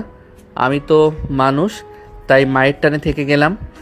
ওরে আল্লাহ, এ কি শুনছি? শারমিন, তুই একটা বাচ্চা ছেলের সাথে সারা রাত এক ঘরে ছিলি? আমাদের বংশের মুখে তো চুনকালি মাখালি। চুনকালি কেন খালু আম্মা? বরং শুকরিয়া আদায় করেন যে আমি ছিলাম বলে ওনার সেবা হয়েছে। আর বাচ্চা ছেলে বলছেন কেন? আপনাদের জামাই হওয়ার সব গুণ তো আমার আছে। খালুজান, আপনি বরং তশরিফ রাখেন। আমি আপনাদের জন্য গরম গরম খিচুড়ি রান্না করছি। ম্যাডাম, আপনি আব্বা আম্মার পা ধুয়ে দিন তো, আমি রান্নাঘর সামলাচ্ছি। শারমিন ফারহানকে এক ধাক্কা দিয়ে সরিয়ে দিয়ে বলে, ফারহান, স্টপ ইট। আপনি এক্ষুনি বের হবেন নাকি আমি গলায় দড়ি দেব? আব্বা, ও মিথ্যা বলছে, ও সাইকো, আমাকে ব্ল্যাকমেইল করছে। আফজাল সাহেব রাগে কাঁপতে কাঁপতে ফারহানের দিকে এগিয়ে গেলেন। বের হ বলছি, এক্ষুনি বের হ। তুই আমার মেয়ের ইজ্জত নিয়ে সিনেমনি খেলছিস, আমার পুলিশে খবর তো। ফারহান বাবার আঙ্গুলটা আলতো করে নিচে নামিয়ে দিয়ে বলে, পুলিশ ডাকেন না, ওনারা এসে দেখবে শারমিনের ডায়েরিতে আমার নাম লেখা। ওনার ফোনের গ্যালারিতে আমার সাথে তোলা ওনার অগোছালো ছবি আছে, আমি কাল রাতে জোর করে তুলেছি। খালুজান, বয়সটা ছোট হলেও আমার জিদটা কিন্তু বড়। আমি শারমিনকে ছাড়া কাউকে চিনি না। এখন আপনারা যদি এখানে থাকতে চান শান্তিতে থাকেন, নইলে আমি কিন্তু এখনই পাড়ায় ঢোল পিটিয়ে দেব যে আপনাদের মেয়ে আমার সাথে প্রেম করে। শারমিন ড্রয়িং রুমের মেঝেতে ধপাস করে বসে পড়ল। ওনার বাবা মা পাথর হয়ে দাঁড়িয়ে আছেন। ফারহান সেজ দিতে দিতে রান্নাঘরে ঢুকে গেল। বেগম সাহেব মাথায় হাত দিয়ে ডুকরে কেঁদে উঠলেন। কি করছো এসব? কেন আমার জীবনটা এমন নরক বানিয়ে দিলে ফারহান? কেন? রান্নাঘর থেকে ফারহানের গলা শোনা গেল। ম্যাডাম, নরক থেকেই তো স্বর্গের সিঁড়ি বের হয়। লবণটা কোথায় রেখেছেন? আপনার বাবা তো আবার প্রেশারের রোগী, লবণ কম দিতে হবে। শারমিন বুঝতে পারলেন এই জুনিয়র ফারহান ওনার জীবনের সব থেকে বড় অভিশাপ হয়ে ওনার ঘরে ঘেরে বসেছে। ওনার বাবা মা আসাতেও ওর কোনো ভয় নেই, বরং ও এখন ওনাদের সামনেই নিজের আধিপত্য জাহির করছে। চৌধুরী বাড়ির ড্রয়িং রুম এখন যেন এক যুদ্ধক্ষেত্র, যেখানে সাদা পতাকা উড়িয়ে ফারহান একাই রাজত্ব করছে। শারমিনের বাবা আফজাল সাহেব প্রথমে লাঠি উঁচিয়ে ফারহানকে মারতে গেলেও 10 মিনিটের মাথায় পরিস্থিতি পাল্টে গেল। ফারহান রান্নাঘর থেকে গরম গরম স্পেশাল খিচুড়ি আর ইলিশ মাছ ভাজা নিয়ে এলো। ওনার মা বেগম সাহেবা প্রথমে মুখ ফিরিয়ে থাকলেও খিচুড়ির ঘ্রাণে ওনার পেটের খিদে বিদ্রোহ শুরু করলো। আফজাল সাহেব প্লেটে খিচুড়ি নিতে নিতে গম্ভীর মুখে বলে, তুমি রান্নাটা বেশ ভালোই করো দেখছি, কিন্তু তার মানে এই না যে আমি তোমার সব বেয়াদবি মাফ করে দিয়েছি। শারমিন, তুই চুপ করে দাঁড়িয়ে আছিস কেন? খেতে বস। আব্বা, আপনি ওর হাতে রান্না খাচ্ছেন? ও একটা জালিয়াতি করেছে। ও আমার ক্যারিয়ার ধ্বংস করতে চায়। ফারহান আফজাল সাহেবের গ্লাসে পানি ঢালতে ঢালতে বলে, ওরে বাবা, ম্যাডাম তো দেখি আজকেও সেই হিটলারি মেজাজে। আব্বা শোনেন, আপনার মেয়ে তো কলেজে গেলেই বাঘিনী হয়ে যায়, আর বাসায় আসলে একদম ম্যাও ম্যাও বিড়াল। এই যে লঙ্কা পোড়াটা খান তো, কলিজা ঠান্ডা হবে। শারমিন রাগে নিজের ঘরে ঢুকে দরজা বন্ধ করে দিলেন। ওনার বাবা আর ফারহান এখন ড্রয়িং রুমে বসে তাসের আড্ডা জমাচ্ছে। আফজাল সাহেব গ্রামের মানুষ, তাসে ওনার খুব নেশা। ফারহান ওনার হারানো যৌবন যেন ফিরিয়ে এনেছে। শারমিন দরজার ওপাশ থেকে শুনছেন ফারহান বলছে, আব্বা, আপনি তো তাসে একদম টেক্কা। শারমিন তো আপনার বুদ্ধির 4 আনাও পায় নাই। পরদিন সকালে কলেজে যাওয়ার সময় নতুন নাটক শুরু হলো। শারমিন নিজের গাড়ি বের করতে গেলে দেখলেন ফারহান বাইক নিয়ে গেটের সামনে ল্যাম্পপোস্টের মতো দাঁড়িয়ে। ওনার পরনে আজ খুব ফিটফাট ইউনিফর্ম, কিন্তু চোখে সেই তেরা চাউনি। ফারহান, আপনি এখনো এখানে? আমার বাবা মাকে তাড়াতে পিটিয়েছেন, এখন কি আমার পিছু ছাড়বেন না? সরান আপনার বাইক আমার রাস্তার সামনে থেকে। ফারহান বাইক থেকে নেমে সরাসরি শারমিনের গাড়ির জানালায় হাত রেখে ঝুঁকে এলো। আব্বা তো আমাকে পারমিশন দিয়েছে আপনাকে কলেজে পৌঁছে দিতে। গাড়িতে তেল কম আর রাস্তায় আজ বিশাল জ্যাম। চলেন রিকশায় যাই, কাশেম মামা ওয়েট করছে। আমি আপনার সাথে রিকশায় যাব না, মানুষ দেখলে আমার সামনে থাকবে না। ফারহান এক ঝটকায় শারমিনকে গাড়ি থেকে নামিয়ে আনলো। সম্মান তো আমার পকেটে ম্যাডাম, চলেন। রাজপথে রিকশা চলছে। বনানীর মোড়ে আসতেই দেখা গেল রিকশাওয়ালা কাশেম মামা ইচ্ছে করেই খুব ধীরে রিকশা চালাচ্ছে। ফারহান রিকশার হুডটা অর্ধেক তুলে দিল। শারমিন কুকড়ে বসে আছেন। ফারহান হঠাৎ ওনার কাঁধে হাত রেখে ওনাকে নিজের দিকে টেনে নিল। ফারহান, রাস্তার মাঝখানে এসব কি অসভ্যতা? মানুষ দেখছে, কাশেম মামা দেখছে। কাশেম মামা, আয়নাটা একটু ঘুরান তো, ম্যাডাম লজ্জা পাচ্ছে। শারমিন, আপনার এই রাগী মুখটা না দেখলে আমার দিন কাটে না। আজ কলেজে একটা নতুন হাঙ্গামা হবে, রেডি তো?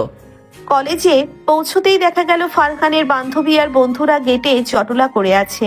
শারমিন রিকশা থেকে নামতেই সবাই শীষ দিয়ে উঠল। তন্নি ম্যাডাম দৌড়ে এলেন। কিরে শারমিন, তুই ফরহানের সাথে রিকশায়? কাল তো শুনলাম ও তোর বাসায় রাত কাটিয়েছে। পুরো কলেজে তো এই খবর রটে গেছে। তন্নি, ও আমাকে ব্ল্যাকমেল করছে। ও আমার বাবাকে হাত করে ফেলেছে। আমি এখন কি করব? ক্লাসের ভেতর শারমিন যখন লেকচার দিচ্ছেন, ফারহান মাঝখানে হাত তুলে দাঁড়ালো। ওর হাতে একটা ছোট ডায়েরি। ম্যাডাম, আপনার চশমাটা আমার পকেটে রয়ে গেছে, এই যে নিন। ম্যাডাম, ডিজাইনের এই পার্টটা তো বুঝতে পারছি না, আপনি কি একটু কাছে এসে হাত ধরে শিখিয়ে দেবেন? আপনার ছোঁয়া না পাইলে তো আমার আর্কিটেকচারাল জ্ঞান খোলে না। ফারহান, বের হন ক্লাস থেকে। আপনি একটা ইতর, কলেজের পবিত্রতা নষ্ট করছেন আপনি। ফারহান টেবিলের ওপর ভর দিয়ে সবার সামনে শারমিনের খুব কাছে গিয়ে নিচু গলায় বলল, পবিত্রতা? ওটা তো আপনার ঠোঁটের কোণে ঝুলে আছে ম্যাডাম। সরাবো না নিজেকে আপনার থেকে। আজ ক্লাসের পর ক্যাম্পাসের বকুল তলায় আসবেন, আপনার জন্য একটা গিফট আছে। না আসলে কিন্তু কালকের খবরের কাগজে আপনার আর আমার ওই অগোছালো ছবিটা ছাপিয়ে দিব। শারমিন ক্লাস থেকে বেরিয়ে বাথরুমে গিয়ে টুকরে কেঁদে উঠলেন। ওনার শান্ত জীবনে এই জুনিয়র ফারহান এক বিভীষিকা হয়ে দাঁড়িয়েছে। না আছে মুক্তি, না আছে নিস্তার। রাস্তায় ফারহানের জবরদস্তি, বাসায় বাবার সাথে ফারহানের দোস্তি, সব মিলিয়ে শারমিন এখন নিজের ঘরেই পরবাসী। কলেজের বকুলতলাটা আজ এক অদ্ভুত থমথমে নিস্তব্ধতায় ঢাকা। বিকেলে যখন ক্লাস শেষ হলো, শারমিনের খুব ইচ্ছে ছিল পেছনের গেট দিয়ে পালিয়ে যেতে, কিন্তু ফারহানের সেই অগোছালো ছবি ভাইরাল করার হুমকি ওনাকে পাথরের মতো আটকে দিল। শারমিন কাপা পায়ে বকুলতলায় গিয়ে দাঁড়ালেন। ওনার পরনে আজ একটা ধূসর রঙের জামদানি, চোখে জল টলমল করছে রাগে আর অপমানে। দূর থেকে দেখলেন ফারহান একটা রিকশায় চড়ে আসছে, হাতে একটা মখমলের ছোট্ট বাক্স। ফারহান রিকশা থেকে এক লাফে নেমে শারমিনের সামনে গিয়ে দাঁড়ালো। ওরে বাবারে, ধূসর রঙে তো আপনাকে একদম মেঘবতী লাগছে। দেরি করলেন কেন ম্যাডাম? আমি তো ভাবলাম আপনি বুঝি পুলিশের ভ্যান নিয়ে আমারে অ্যারেস্ট করাইতে আসবেন। ফারহান, আমার ধৈর্য শেষ হয়ে গেছে। আপনি কি চান এই ছবি, এই ব্ল্যাকমেল, এই সব করে আপনি কি প্রমাণ করতে চান? আপনি কি জানেন না আমি আপনাকে এক মুহূর্তের জন্য সহ্য করতে পারছি না? সরাবেন না এই নোংরা ছবিগুলো আপনার ফোন থেকে। ফারহান হঠাৎ শারমিনের খুব কাছে চলে এলো। ওনার বাঁ হাতটা এক ঝটকায় টেনে ধরলো। শারমিন ছাড়িয়ে নেওয়ার চেষ্টা করতেই ফারহান ওনাকে বকুল গাছের গুড়ির সাথে চেপে ধরলো। ছাড়ো। কি কলেজের গার্ডরা দেখলে কি ভাববে? ফারহান, আপনি সব সীমা ছাড়িয়ে যাচ্ছেন। ফারহান পকেট থেকে সেই মখমলের বাক্সটা বের করলো। শারমিনের হাতটা সজোরে মুচড়ে ধরে ওনার অনামিকায় একটা হীরের আংটি পরিয়ে দিতে চাইলো। সীমা, ওটা তো আমি অনেক আগেই কবর দিয়ে আসছি। এই আংটিটা দেখেন ম্যাডাম, এটা আপনার ওই ডিভোর্সের পুরনো শেকল ভাঙার জন্য। আজ যদি আপনি এটা না পড়েন তবে এখনই ফেসবুক লাইভে গিয়ে আমি বলবো শারমিন ম্যাডাম তারই জুনিয়র স্টুডেন্টকে বিয়ে করার কথা দিয়ে এখন পালাচ্ছেন। কি পড়বেন নাকি আমি লাইভ শুরু করব? শারমিন চিৎকার করে কাঁদতে শুরু করলেন। আপনি একটা জানোয়ার। আপনি জানেন না আমি কত ঘৃণা করি আপনাকে? আপনার কি লজ্জা করে না একজন বয়সে বড় মহিলার সঙ্গে এইভাবে জোর জবরদস্তি করতে? আমি মরে যাব তবু আপনাকে বিয়ে করব না। ফারহান আংটিটা জোর করে শারমিনের আঙ্গুলে ঢুকিয়ে দিয়ে ওনার চিবুকটা উঁচিয়ে ধরলো। মরতে আমি দেব না ম্যাডাম। আপনাকে তো আমি বাঁচিয়ে রাখতে চাই আমার ওই রাগী শাসনের নিচে। আর ঘৃণা করেন বলেই তো আপনার হার্টবিট এখন আমার আঙ্গুলে ধাক্কা দিচ্ছে। চলেন এখন বাসায়, আব্বা তো কাজী ডাকতে রাজি হয়ে গেছে। শারমিন টলতে টলতে বাসায় পৌঁছালেন। ড্রয়িং রুমে ঢুকে দেখলেন ওনার বাবা আফজাল সাহেব আর ফারহানের বাবা সোহেল সাহেব একসাথে বসে চা খাচ্ছেন আর হাসাহাসি করছেন। সামনে একটা কাজী সাহেব বসে দলিলপত্র নাড়াচাড়া করছেন। মা শারমিন, হায় মা। ফারহান তো সব গুছিয়ে ফেলেছে। সোহেল সাহেবের ছেলের সাহস দেখে আমি অবাক। ও তো আমাকে বুঝিয়ে দিল যে তোকে আগলে রাখার জন্য ওর মতো একটা টেরাপোলাই দরকার। তুই নাকি রাজি হয়েছিস? আংটি তো দেখি আঙুলের জলজল করছে। আব্বা, আপনিও ওর সাথে মিশে গেলেন? ও আমাকে ব্ল্যাকমেল করছে, ও সাইকো। আব্বা, আপনি ওর আসল রূপ জানেন না। আব্বা দেখেন, শারমিন তো লজ্জায় এসব বলছে। ওনার তো অভ্যাসই হলো আমাকে সবার সামনে পচানো। ম্যাডাম, মিষ্টিটা খান তো, নাকি এখানেও আপনার ওই উফ ছাড়ো গানটা গাইতে হবে? কাজী সাহেব শুরু করেন। শারমিন নিজের ঘরে দৌড়ে গিয়ে দরজা বন্ধ করে দিলেন। ওনার বাবা দরজা ধাক্কাতে লাগলেন, কিন্তু শারমিন মেঝেতে বসে ডুকরে কাঁদতে লাগলেন। ফারহান জানালার উপাস থেকে এক বিশাল লাঠি দিয়ে জানালায় টোকা দিল। ফারহান জানালা দিয়ে মুখ বাড়িয়ে বলে, ম্যাডাম, দরজা বন্ধ করে কি পালানো যায়?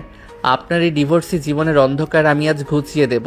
কাল ভোরে যখন আমরা কলেজে যাব তখন আপনি শুধু আমার ম্যাডাম না, আপনি আমার বউ হিসেবে পরিচয় দেবেন। আর যদি বাধা দেন তবে আপনার ওই অগোছালো ছবিটা কলেজের নোটিশ বোর্ডে টাঙিয়ে দিয়ে আসবো। শারমিন বুঝতে পারলেন এই জুনিয়র ফারহান ওনার জীবনের সব পথ বন্ধ করে দিয়েছে।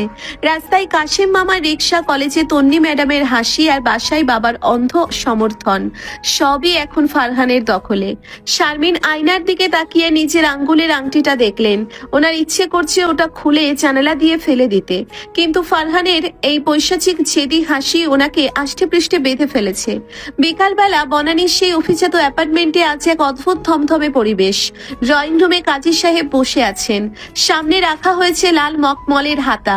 আফজাল সাহেব আর সোহেল সাহেব কোলাকুলি করছেন, যেন দুই পুরনো বন্ধু এক মহৎ কাজে হাত দিয়েছেন। কিন্তু ভেতরের ঘরে শারমিন আজ লাল বেনারসি পরে আয়নার সামনে পাথরের মতো বসে আছেন। ওনার চোখে পানি নেই, আছে শুধু তীব্র ঘৃণা আর অসহায়ত্ব। ওনার বান্ধবী রুমকি এসে ওনার মাথায় ঘোমটা টেনে দিল। কি রে শারমিন, শেষ পর্যন্ত জুনিয়র ফারহানের জালে আটকা পড়লি। ছেলেটা কিন্তু মারাত্মক তেরা, তোকে দিয়ে সাইন করিয়েই ছাড়লো। তন্নি, এটা বিয়ে নয়, এটা একটা অপহরণ। ও আমাকে ওই নোংরা ছবি দিয়ে ব্ল্যাকমেইল করে কবুল বলাচ্ছে। ও একটা ইতর, একটা বাচ্চা ছেলে। ওদিকে ফারহান আজ ধবধবে সাদা শেরওয়ানি আর পাগড়ি পরে দুলতে দুলতে ভেতরে ঢুকলো। ওর হাতে একটা পান চিবানোর ভঙ্গি করে ও শারমিনের ঠিক পেছনে এসে দাঁড়ালো। তন্নি মুচকি হেসে ঘর থেকে বেরিয়ে গেল। ওরে বাবারে, ম্যাডামকে তো আজ একদম লঙ্কার গুঁড়ো মাখানো রসগোল্লা লাগছে। লাল রঙে তো আপনার ওই ফর্সা মুখটা আরও রাগী দেখাচ্ছে। কি ম্যাডাম, কবুল তো বলতে হবে, নইলে কিন্তু কাজী সাহেবের সামনেই ওই অগোছালো ছবিটা প্রজেক্টরে ছেড়ে দেব। শারমিন এক ঝটকায় ঘুরে দাঁড়িয়ে ফারহানের কলার চেপে ধরলো। কেন আমার জীবনটা ধ্বংস করছো ফারহান? সরাও, আমি তোমাকে ঘেন্না করি, সারা জীবন করব।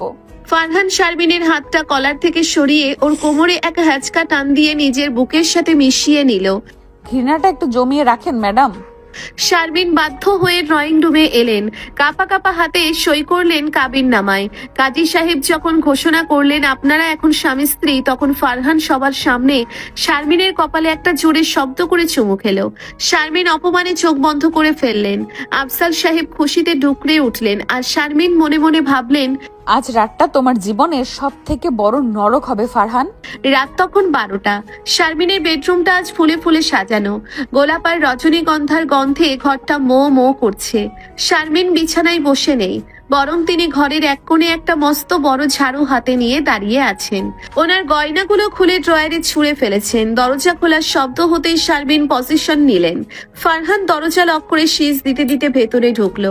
ওনার হাতে এক গ্লাস দুধ। ওরে আমার বাঘিনী বউ, বিছানায় না বসে হাতে ঝাড়ু নিয়ে দাঁড়িয়ে কেন? আজ কি বাসর ঘর পরিষ্কার করার কন্ট্রাক্ট নিয়েছেন নাকি? শারমিন ঝাড়ুটা উঁচিয়ে চিৎকার করে, এক পা আগাবে না ফারহান, একদম দূরে থাকুন। যদি আপনি বিছানার কাছে আসেন তবে খবর আছে। বিয়েটা তো জোর জবরদস্তি করে করেছেন, কিন্তু এই ঘরে আপনার কোনো অধিকার নেই। বের হন এক্ষুনি, আপনি সোফায় গিয়ে ঘুমাবেন। ফারহান দুধের গ্লাসটা টেবিলে রেখে হাসতে হাসতে শারমিনের দিকে এগোতে লাগলো। সোফায়? ওরে বাবা, এত দামি শেরওয়ানি পরে সোফায় ঘুমালে তো স্ত্রী নষ্ট হয়ে যাবে। আর বউ থাকতে স্বামী কেন একা ঘুমাবে? বরং আজ রাতে আপনার ওই ঝাড়ুর বাড়ি খেয়েই আমি রোম্যান্স করব। কি মারবেন নাকি? মারেন। শারমিন এক বাড়ি মারলেন ফারহানের কাঁধে। আপনি একটা জানোয়ার, আমি আপনাকে ঘৃণা করি। আপনি কি ভাবছেন আমি আপনার সঙ্গে সংসার করব? আমি কালই ডিভোর্সের পেপার রেডি করব। ফারহান ঝাড়ুটা এক টানে কেড়ে নিয়ে শারমিনকে বিছানায় ছুঁড়ে ফেলে দিল। ও নিজেও শারমিনের উপরে ঝুঁকে এলো। ছাড়ো ফারহান, আপনি জোর জবরদস্তি করছেন। আমি চিৎকার করব, আব্বা পাশের ঘরেই আছেন।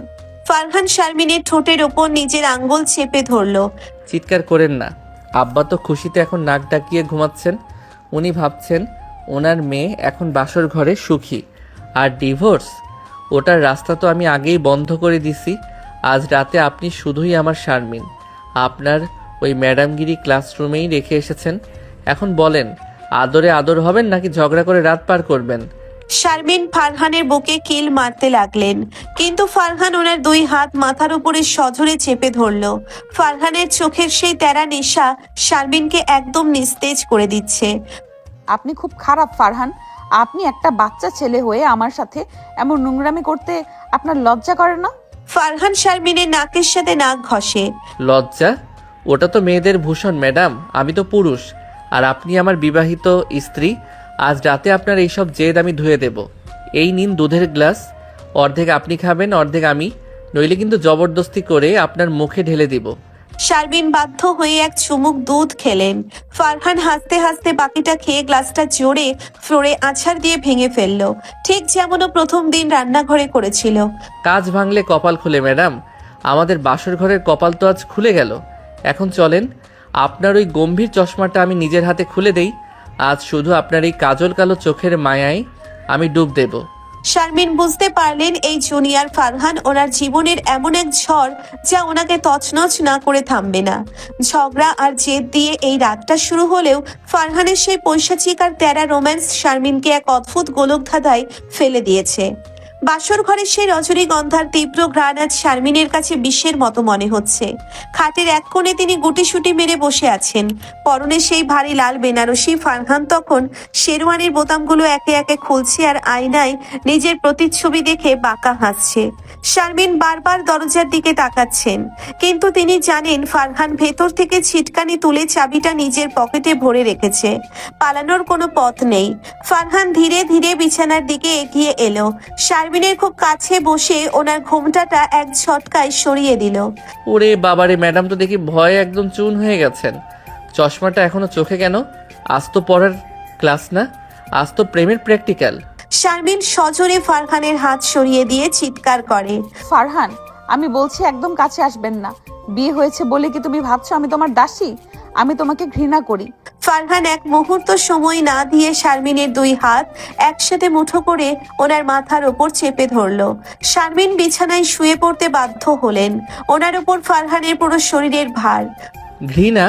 ওই শব্দটা শুনতে শুনতে আমার কান পচে গেছে শারমিন। আজ রাতে আপনার এই ঘৃণা আমি চুষে নেব। আজ এই লাল শাড়িটা ছিঁড়ে ফেলবো যদি আপনি শান্ত না হন। ফারহান জোর করে শারমিনের গলার কাছে নিজের মুখটা নিয়ে এলো। শারমিন ছটফট করছেন, ওনার গয়নাগুলো ওনার গায়ে বিঁধছে। ফারহান ওনার কানের লতিতে কামড় দিয়ে ফিসফিস করে বলল, ম্যাডাম, আপনার শরীরের এই কাঁপুনি কি ঘৃণার নাকি লুকানো কোনো নেশার?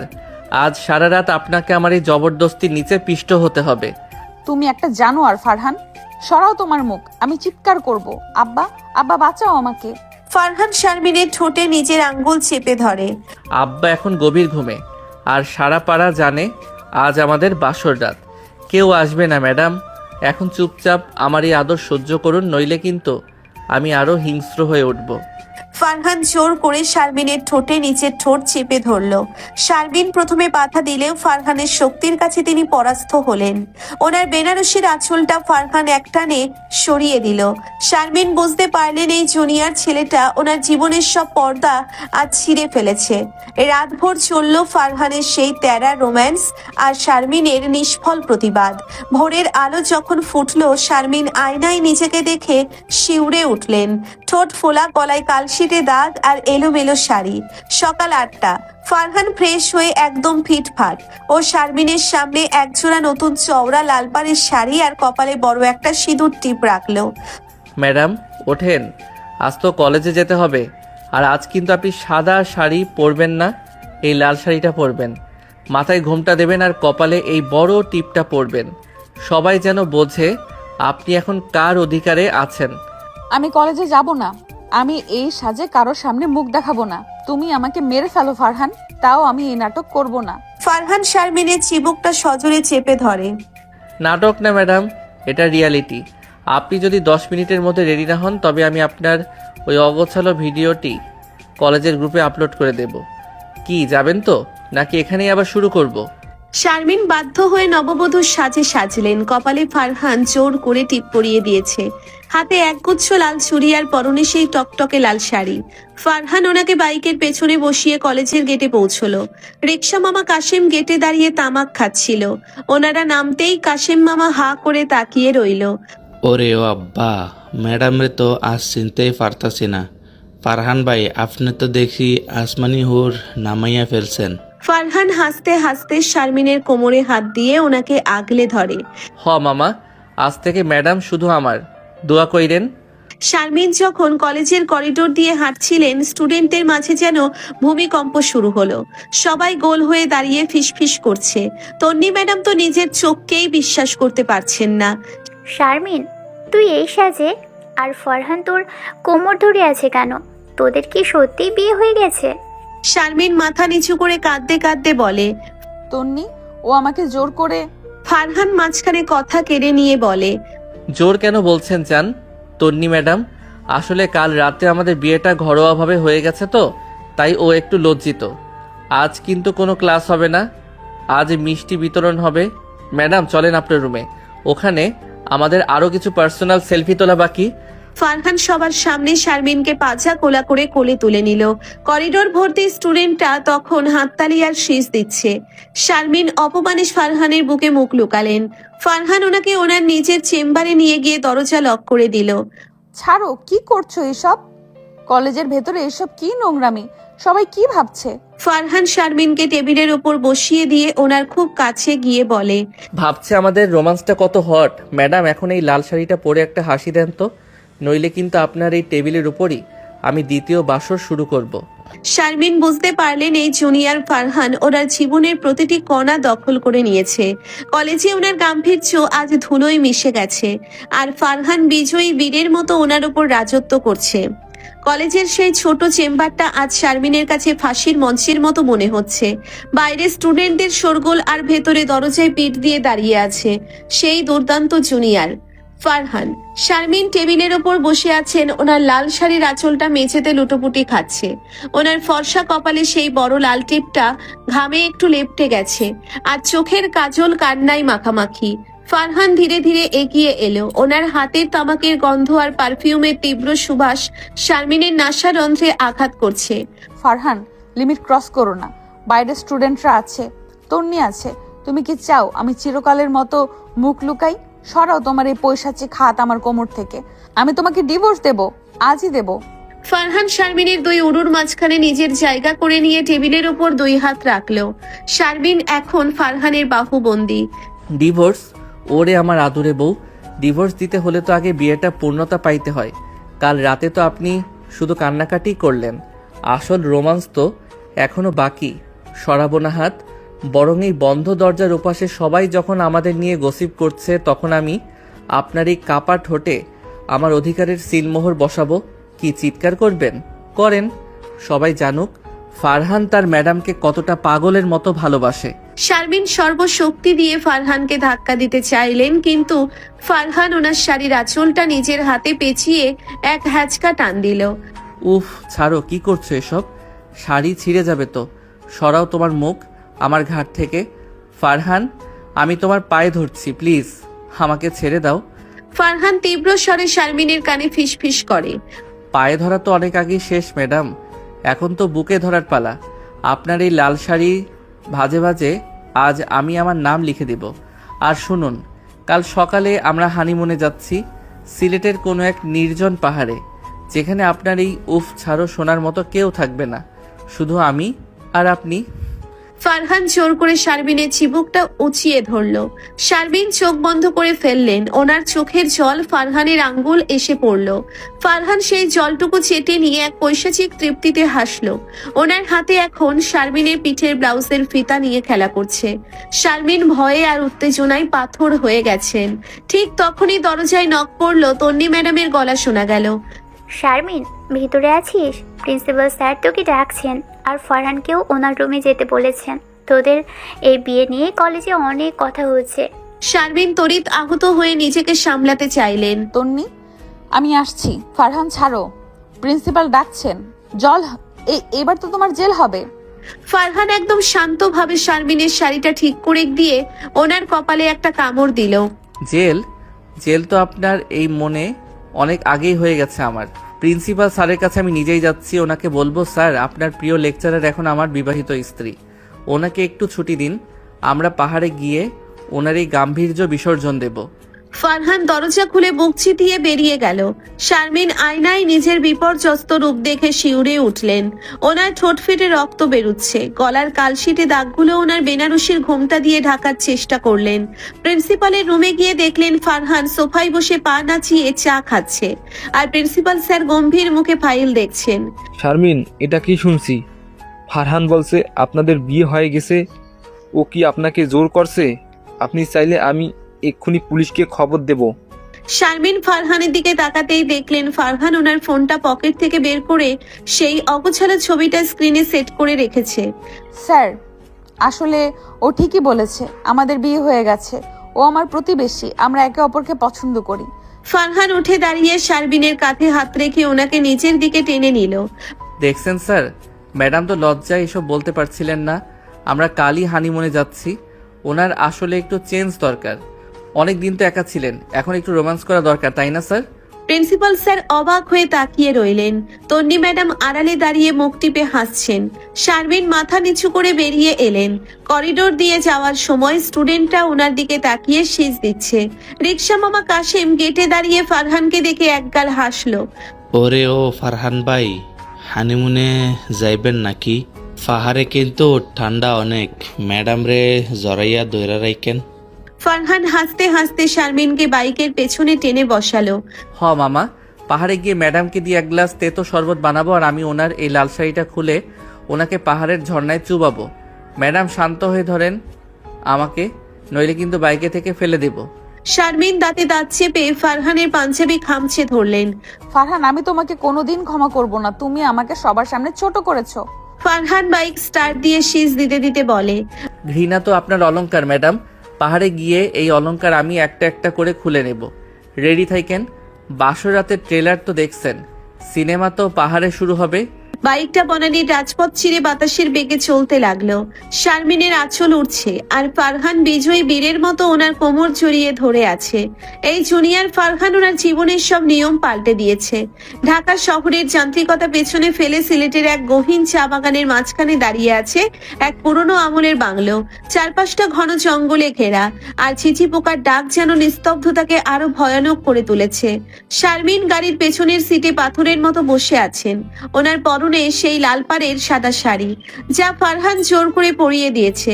ফারহান গাড়ি থেকে নেমে আয়েশ করে একটা সিগারেট ধরালো, তারপর দরজা খুলে শারমিনের হাতটা এক হাঁচকা টানে ধরলো।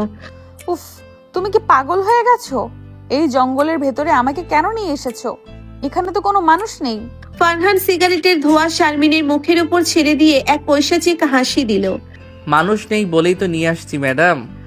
ঢাকা শহরে তো আপনি শুধু উপ ছাড়ো আর সম্মান সম্মান করে চিল্লান। এখানে চিল্লান তো দেখি কার বাপ এসে আপনাকে উদ্ধার করে। বরং আজ এই পাহাড়ের নির্জনতায় আপনার ওই ডিভোর্সি অহংকার আমি ভেঙে চুরমার করে দেব। চলেন ভেতরে। ফারহান জোর করে শারমিনকে পাজা কোলা করে কোলে তুলে নিল। বাংলোর কাঠের সিঁড়ি দিয়ে ওঠার সময় শারমিন ফারহানের বুকে কিল ঘুষি মারতে লাগলেন, কিন্তু ফারহানের শক্ত বুকের কাছে ওনার আঘাতগুলো যেন বৃষ্টির ফোঁটার মতো মিলিয়ে গেল। বাংলোর কেয়ারটেকার কাশেম মামার মতো দেখতে এক বৃদ্ধ লোক দরজা খুলে দিয়ে কর্নিশ করলো। ফারহান শারমিনকে সোজা বেডরুমে নিয়ে গিয়ে বিছানায় আছাড় দিয়ে ফেলে দিল। শারমিন বিছানায় গুটিসুটি মেরে বসে কাপা স্বরে বলে, ফারহান, তুমি সব সীমা ছাড়িয়ে যাচ্ছ। আমি তোমার টিচার, তোমার চেয়ে বয়সে বড়। তোমার কি একটুও দয়া হয় না আমার উপর? তুমি একটা পশু। ফারহান নিজের শার্টের বোতামগুলো একে একে খুলতে খুলতে শারমিনের খুব কাছে চলে এলো। ও বিছানায় হাঁটু গেড়ে বসে শারমিনের চুলে মুঠি ধরলো। পশু? ওরে আমার বুদ্ধিমতী ম্যাডাম, পশুরাই তো জানে কিভাবে নিজের শিকারকে ভোগ করতে হয়। দয়া? দয়া তো আমি কাল রাতেই কবর দিয়ে আসছি। আজ এই বৃষ্টির রাতে আপনার এই ফর্সার শরীরে আমি আমার দাঁতের কামড়ে ম্যাপ এঁকে দেব। কি ভয় পাচ্ছেন? ভয় পাওয়াটাই তো আপনার সাজ। ঠিক তখনই বাইরে প্রচন্ড শব্দে বজ্রপাত হলো এবং অঝরে বৃষ্টি নামলো। বাংলোর জানালাগুলো বাতাসের ঝাপটায় সজোরে শব্দ করছে। ফারহান উঠে গিয়ে বড় জানালাটা খুলে দিল। বৃষ্টির ছাট এসে শারমিনের শাড়ি ভিজিয়ে দিচ্ছে। ফারহান পেছনে ফিরে শারমিনের আঁচলটা ধরে নিজের দিকে টান দিল। ফারহান, শাড়ি খুলে যাবে তো? কি করছো এসব? আমি মরে যাব, তবুও তোমাকে ধরা দেব না। ফারহান শারমিনকে এক ঝটকায় দেওয়ালের সাথে চেপে ধরলো। ওনার দুই হাত মাথার উপর শক্ত করে ধরে নিজের ঠোঁট শারমিনের কপালের কাছে নিয়ে এলো। মরতে আমি দেব না শারমিন, আপনাকে তো আমি তিলে তিলে পোড়াতে চাই। আপনার এই ভিজে শাড়িটা এখন আপনার শরীরের সাথে লেপ্টে আছে। জানেন আপনাকে কতটা মোহময়ী লাগছে।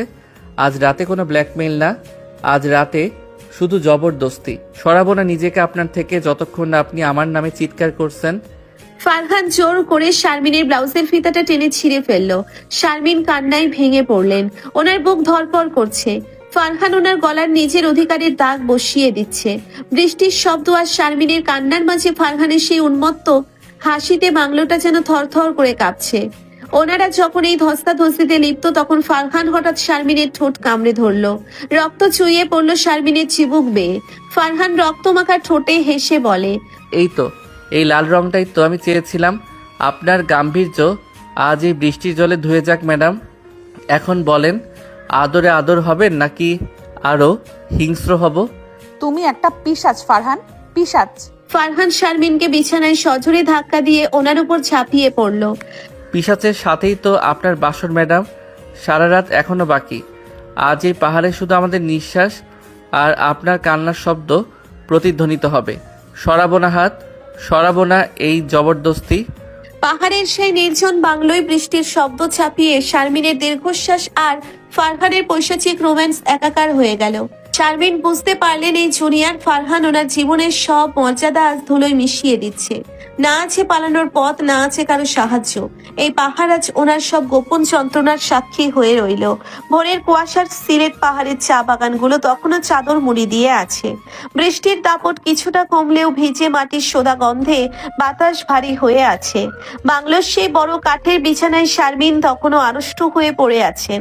ওনার লাল পাড়ের সাদা শাড়িটা তখন ছিন্ন ভিন্ন। গলার কাছে ফারহানের নখের আঁচড়গুলো লাল হয়ে ফুটে আছে। ফারহান তখন বারান্দায় দাঁড়িয়ে উদাস হয়ে পাহাড় দেখছে আর শীষ দিয়ে একটা পুরনো হিন্দি গান গাইছে। ওর চোখে কোনো ক্লান্তি নেই, বরং এক ধরনের আদিম তৃপ্তি। শারমিন খুব কষ্টে উঠে বসলেন। ওনার শরীর ব্যথায় ভেঙে আসছে।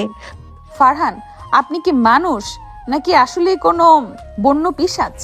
কাল রাতে আপনি যা করেছেন তা কোনো স্বামী তার স্ত্রীর সাথে করে না। আমি আজই এখান থেকে পালাবো, পুলিশে দেব আপনাকে। ফারহান ধীরে ধীরে ঘরের ভেতরে ঢুকে শারমিনের পায়ের কাছে বসলো। ওর হাতে এক মগ ধোয়া ওঠা কফি। ওরে আমার রণরঙ্গিনী বউ, পালাবেন এই গহীন জঙ্গল থেকে? এখানে তো বাঘে ধান খায় না ম্যাডাম, এখানে ফারহান রাজত্ব করে। এই কফিটা খান তো। আপনার গলার স্বর তো একদম ভেঙে গেছে। কাল রাতে তো বেশ ভালোই চিল্লাইলেন উফ ছাড়ো বলে। শারমিন কফির মগটা এক ঝটকায় মেঝেতে আছাড় দিয়ে ভেঙে ফেললেন। তোমার এই ম্যাকি যত্ন ছোঁয়া সইতে পারছি না, আমি এক্ষুনি চলে যাব। শারমিন এলোমেলো শাড়িটা কোনো মতে গায়ে জড়িয়ে টলতে টলতে দরজার দিকে দৌড় দিলেন। ওনার জুতা ছাড়াই তিনি বাংলার বাইরে বের হয়ে পাহাড়ের পিচ্ছিল ঢাল দিয়ে দৌড়তে শুরু করলেন। পাথর আর কাটাই ওনার স্পর্শ পা কেটে রক্ত বেরোচ্ছে, কিন্তু ওনার মনে তখন শুধু মুক্তির নেশা। পেছনে ফারহানের অট্ট হাসি শোনা গেল। ফারহান বারান্দা থেকে চিৎকার করে, দৌড়ান ম্যাডাম দৌড়ান, দেখি আপনার ওই সিনিয়রিটির জোর কত। আমি কিন্তু বাইক স্টার্ট দিচ্ছি, ধরা পড়লে কিন্তু শাস্তি ডবল হবে। শারমিন প্রায় 1 মাইল দৌড়ে বড় রাস্তার কাছাকাছি এলেন। ভিজে কাপড়ে ওনাকে দেখে রাস্তার ধারে চা দোকানিরা হা করে ওনাকে দেখে রাস্তায় ধরে চা দোকানির হা করে তাকিয়ে আছে। ঠিক তখনই বাতাসের বুক ছিঁড়ে সেই পরিচিত বাইকের গর্জনের শব্দ শোনা গেল। ফারহান বাইক নিয়ে বিদ্যুতের গতিতে এসে শারমিনের পথ আটকে দাঁড়ালো। ওনার চোখে তখন আগুনের হলকা। শারমিন হাঁপাতে হাঁপাতে রাস্তার মাঝখানে বসে পড়লেন। ফারহান প্লিজ আমাকে যেতে দাও, আমি আর পারছি না, তোমার পায়ে ধরি। ফারহান বাইক থেকে নেমে এক লাফে শারমিনের সামনে এলো। ওনার চুলের মুঠি শক্ত করে ধরে ওনাকে দাঁড় করালো। পায়ে ধরলে হবে না ম্যাডাম, পালানোর চেষ্টা করার সাহস পাইলেন কই? আজ এই রাস্তার মাঝখানে আপনাকে আমি উচিত শিক্ষা দেব। রিক্সা মামা কাশেমের মতো কেউ এখানে নেই যে আপনাকে বাঁচাবে। ফারহান জোর করে শারমিনকে বাইরে পেছনে টেনে তুলল। ওনার হাত দুটো নিচের কোমরে শক্ত করে পেঁচিয়ে দিয়ে বাইকে স্টার্ট দিল। পাহাড়ের আঁকাবাঁকা পথে বাইকটা এমন ভাবে চালাচ্ছিল যে শারমিন ভয়ে ফারহানকে চাপটে ধরতে বাধ্য হলেন। ফারহান ধীরে চালাও, মরে যাবো তো। তুমি কি আমাদের দুইজনকে মারতে চাও? ফারহান বাইকের স্পিড আরো বাড়িয়ে দিয়ে বলে, মরলে তো একসাথেই মরবো ম্যাডাম। আপনার ওই গম্ভীর চশমা তো কালি ভেঙে চুরমার করছি, আজ আপনার এই জেদ ভাঙবো। পাহাড়ের ওই চূড়ায় নিয়ে গিয়ে আপনাকে আমি আজ মুক্ত বাতাসে উলঙ্গ সত্যিটা শোনাবো। আপনি আমাকে ঘৃণা করেন না, আপনি আমাকে ভয় পান, কারণ আমি আপনার মনের দেয়াল ভেঙে ফেলেছি। পাহাড়ের একদম নির্জন গিরিখাতের মাথায় বাইকটা থামালো ফারহান। শারমিন থরথর করে কাঁপছেন। ফারহান ওনাকে বাইক থেকে নামিয়ে এক ধাক্কায় খাদের কিনারায় নিয়ে গেল। নিচে কয়েক হাজার ফুট গভীর খাদ। ফারহান কি করছো এসব? আমি পড়ে যাব। ফারহান শারমিনকে এক হাত দিয়ে জড়িয়ে ধরে খাদের দিকে ঝুলিয়ে দিল।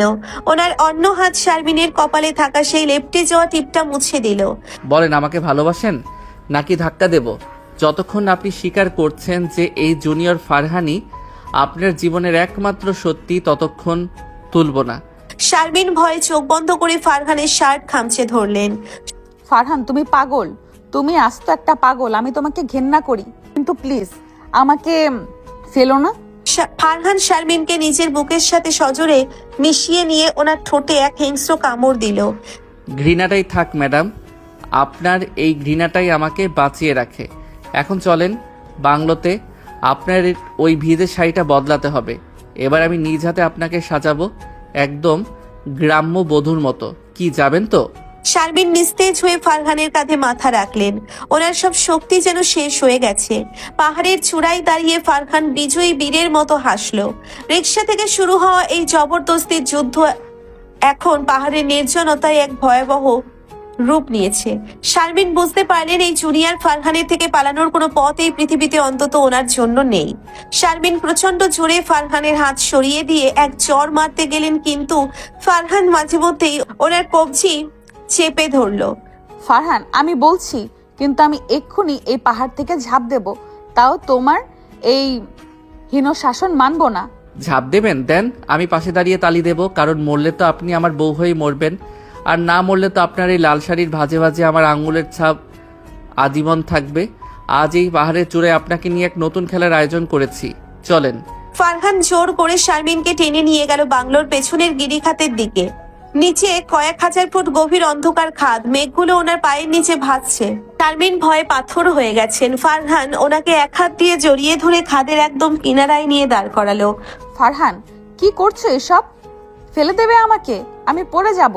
ফারহান শারমিনকে এক হাত দিয়ে আঁকলে ধরে অন্য হাত দিয়ে ওনার চিবু কুচিয়ে ধরলো। ফেলে দেব না ম্যাডাম, আপনাকে তো আমি তিলে তিলে পোড়াতে চাই। বলেন, কবুল বলছেন তো মনে মনে, নাকি আরো জবরদস্তি লাগবে? যতক্ষণ না আপনি স্বীকার করছেন যে এই জুনিয়র ফারহানি আপনার জীবনের একমাত্র সত্যি, ততক্ষণ পর্যন্ত আপনাকে ছাড়বো না। ঠিক তখনই বাতাসের গর্জনের মাঝে দূরে একজোড়া গাড়ির হর্ন শোনা গেল। চা বাগানের আঁকাবাঁকা পথ দিয়ে দুটো কালো রঙের পাজেরো জিপ ধুলো উড়িয়ে বাংলোর দিকে এগিয়ে আসছে। শারমিনের চোখ উজ্জ্বল হয়ে উঠল। আব্বা, আম্মা। ফারহান কুঁচকে যাওয়া চোখে তাকালো। গাড়ি দুটো বাংলোর সামনে থামতেই আফজাল সাহেব আর সোহেল সাহেব হন্তদন্ত হয়ে নেমে এলেন। 4-5 জন পুলিশের লোক। আফজাল সাহেব শারমিনের বিধ্বস্ত অবস্থা দেখে চিৎকার করে উঠলেন, হারান কুলাঙ্গার, তুই আমার মেয়ের এই হাল করছিস। পুলিশ, ওকে অ্যারেস্ট করো। ও আমার মেয়েকে কিডন্যাপ করে এখানে এনেছে। সোহেল সাহেব ফারহানের দিকে এগিয়ে গিয়ে বলল, ফারহান, তুই আমাদের সম্মান ধুলে মিশিয়ে দিলি। আমরা তোকে শাসন করতে চেয়েছি, কিন্তু তুই তো আজ তো একটা পিচাস হয়ে গেছিস। ছাড় ওকে। ফারহান একদম নির্বিকার মুখে শারমিনের কোমরে হাত দিয়ে ওনাকে আরো শক্ত করে ধরলো। ছাড়বো? ওরে বাবা, আব্বা তোমরা তো দেখি বেশ আয়োজন করে আসছো। পুলিশ, ডায়েরি সব ফালতু। শারমিন এখন আমার বিবাহিত স্ত্রী। কাল রাতে ও আমার সোহাগে ধন্য হয়েছে। কি ম্যাডাম, আপনার আব্বাকে সত্যিটা বলবেন তো, নাকি ওই অগোছালো ভিডিওটা আমি এখনই কনস্টেবলদের ফোনে সেন্ড করে দেব? আব্বা, ও মিথ্যা বলছে না, ও আমাকে ব্ল্যাকমেল করছে। আব্বা, আমাকে বাঁচান। ফারহান সাহেব, আপনি আইন নিজের হাতে তুলে নিচ্ছেন। ম্যাডামকে ছাড়ুন, নইলে আমরা গুলি চালাতে বাধ্য হব। ফারহান পকেট থেকে একটা লাইটার বের করে ওনার নিজের শার্টে আগুন ধরিয়ে দেওয়ার ভঙ্গি করলো। গুলি করবেন? করেন। মরলে তো আমরা একসাথেই মরবো। এই পাহাড়ে আমাদের গ্রামের কবর হবে। আব্বা, তোমরা যাও এখান থেকে। শারমিন আমার, আর ও আমার সাথেই থাকবে। ওকে আমাকে ভালোবাসতেই হবে। আফজাল সাহেব ডুকরে কেঁদে উঠলেন। পুলিশ অফিসাররা কিং কর্তব্য বিমূঢ় হয়ে দাঁড়িয়ে আছেন।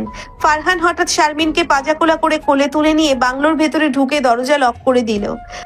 বাইরে থেকে আফজাল সাহেব আর পুলিশটা দরজায় ধাক্কা দিচ্ছে। ভেতরে ফারহান শারমিনকে বিছানায় ছুঁড়ে ফেলে দেয়। উফ, ছাড়ো, কি করছো এসব? বাইরে পুলিশ আছে। ফারহান, তুমি ধরা পড়বেই। বন্ধ করো তোমার এই পাগলামি। শারমিন ব্যথায় চিৎকার করে উঠলেন। জেল হবে?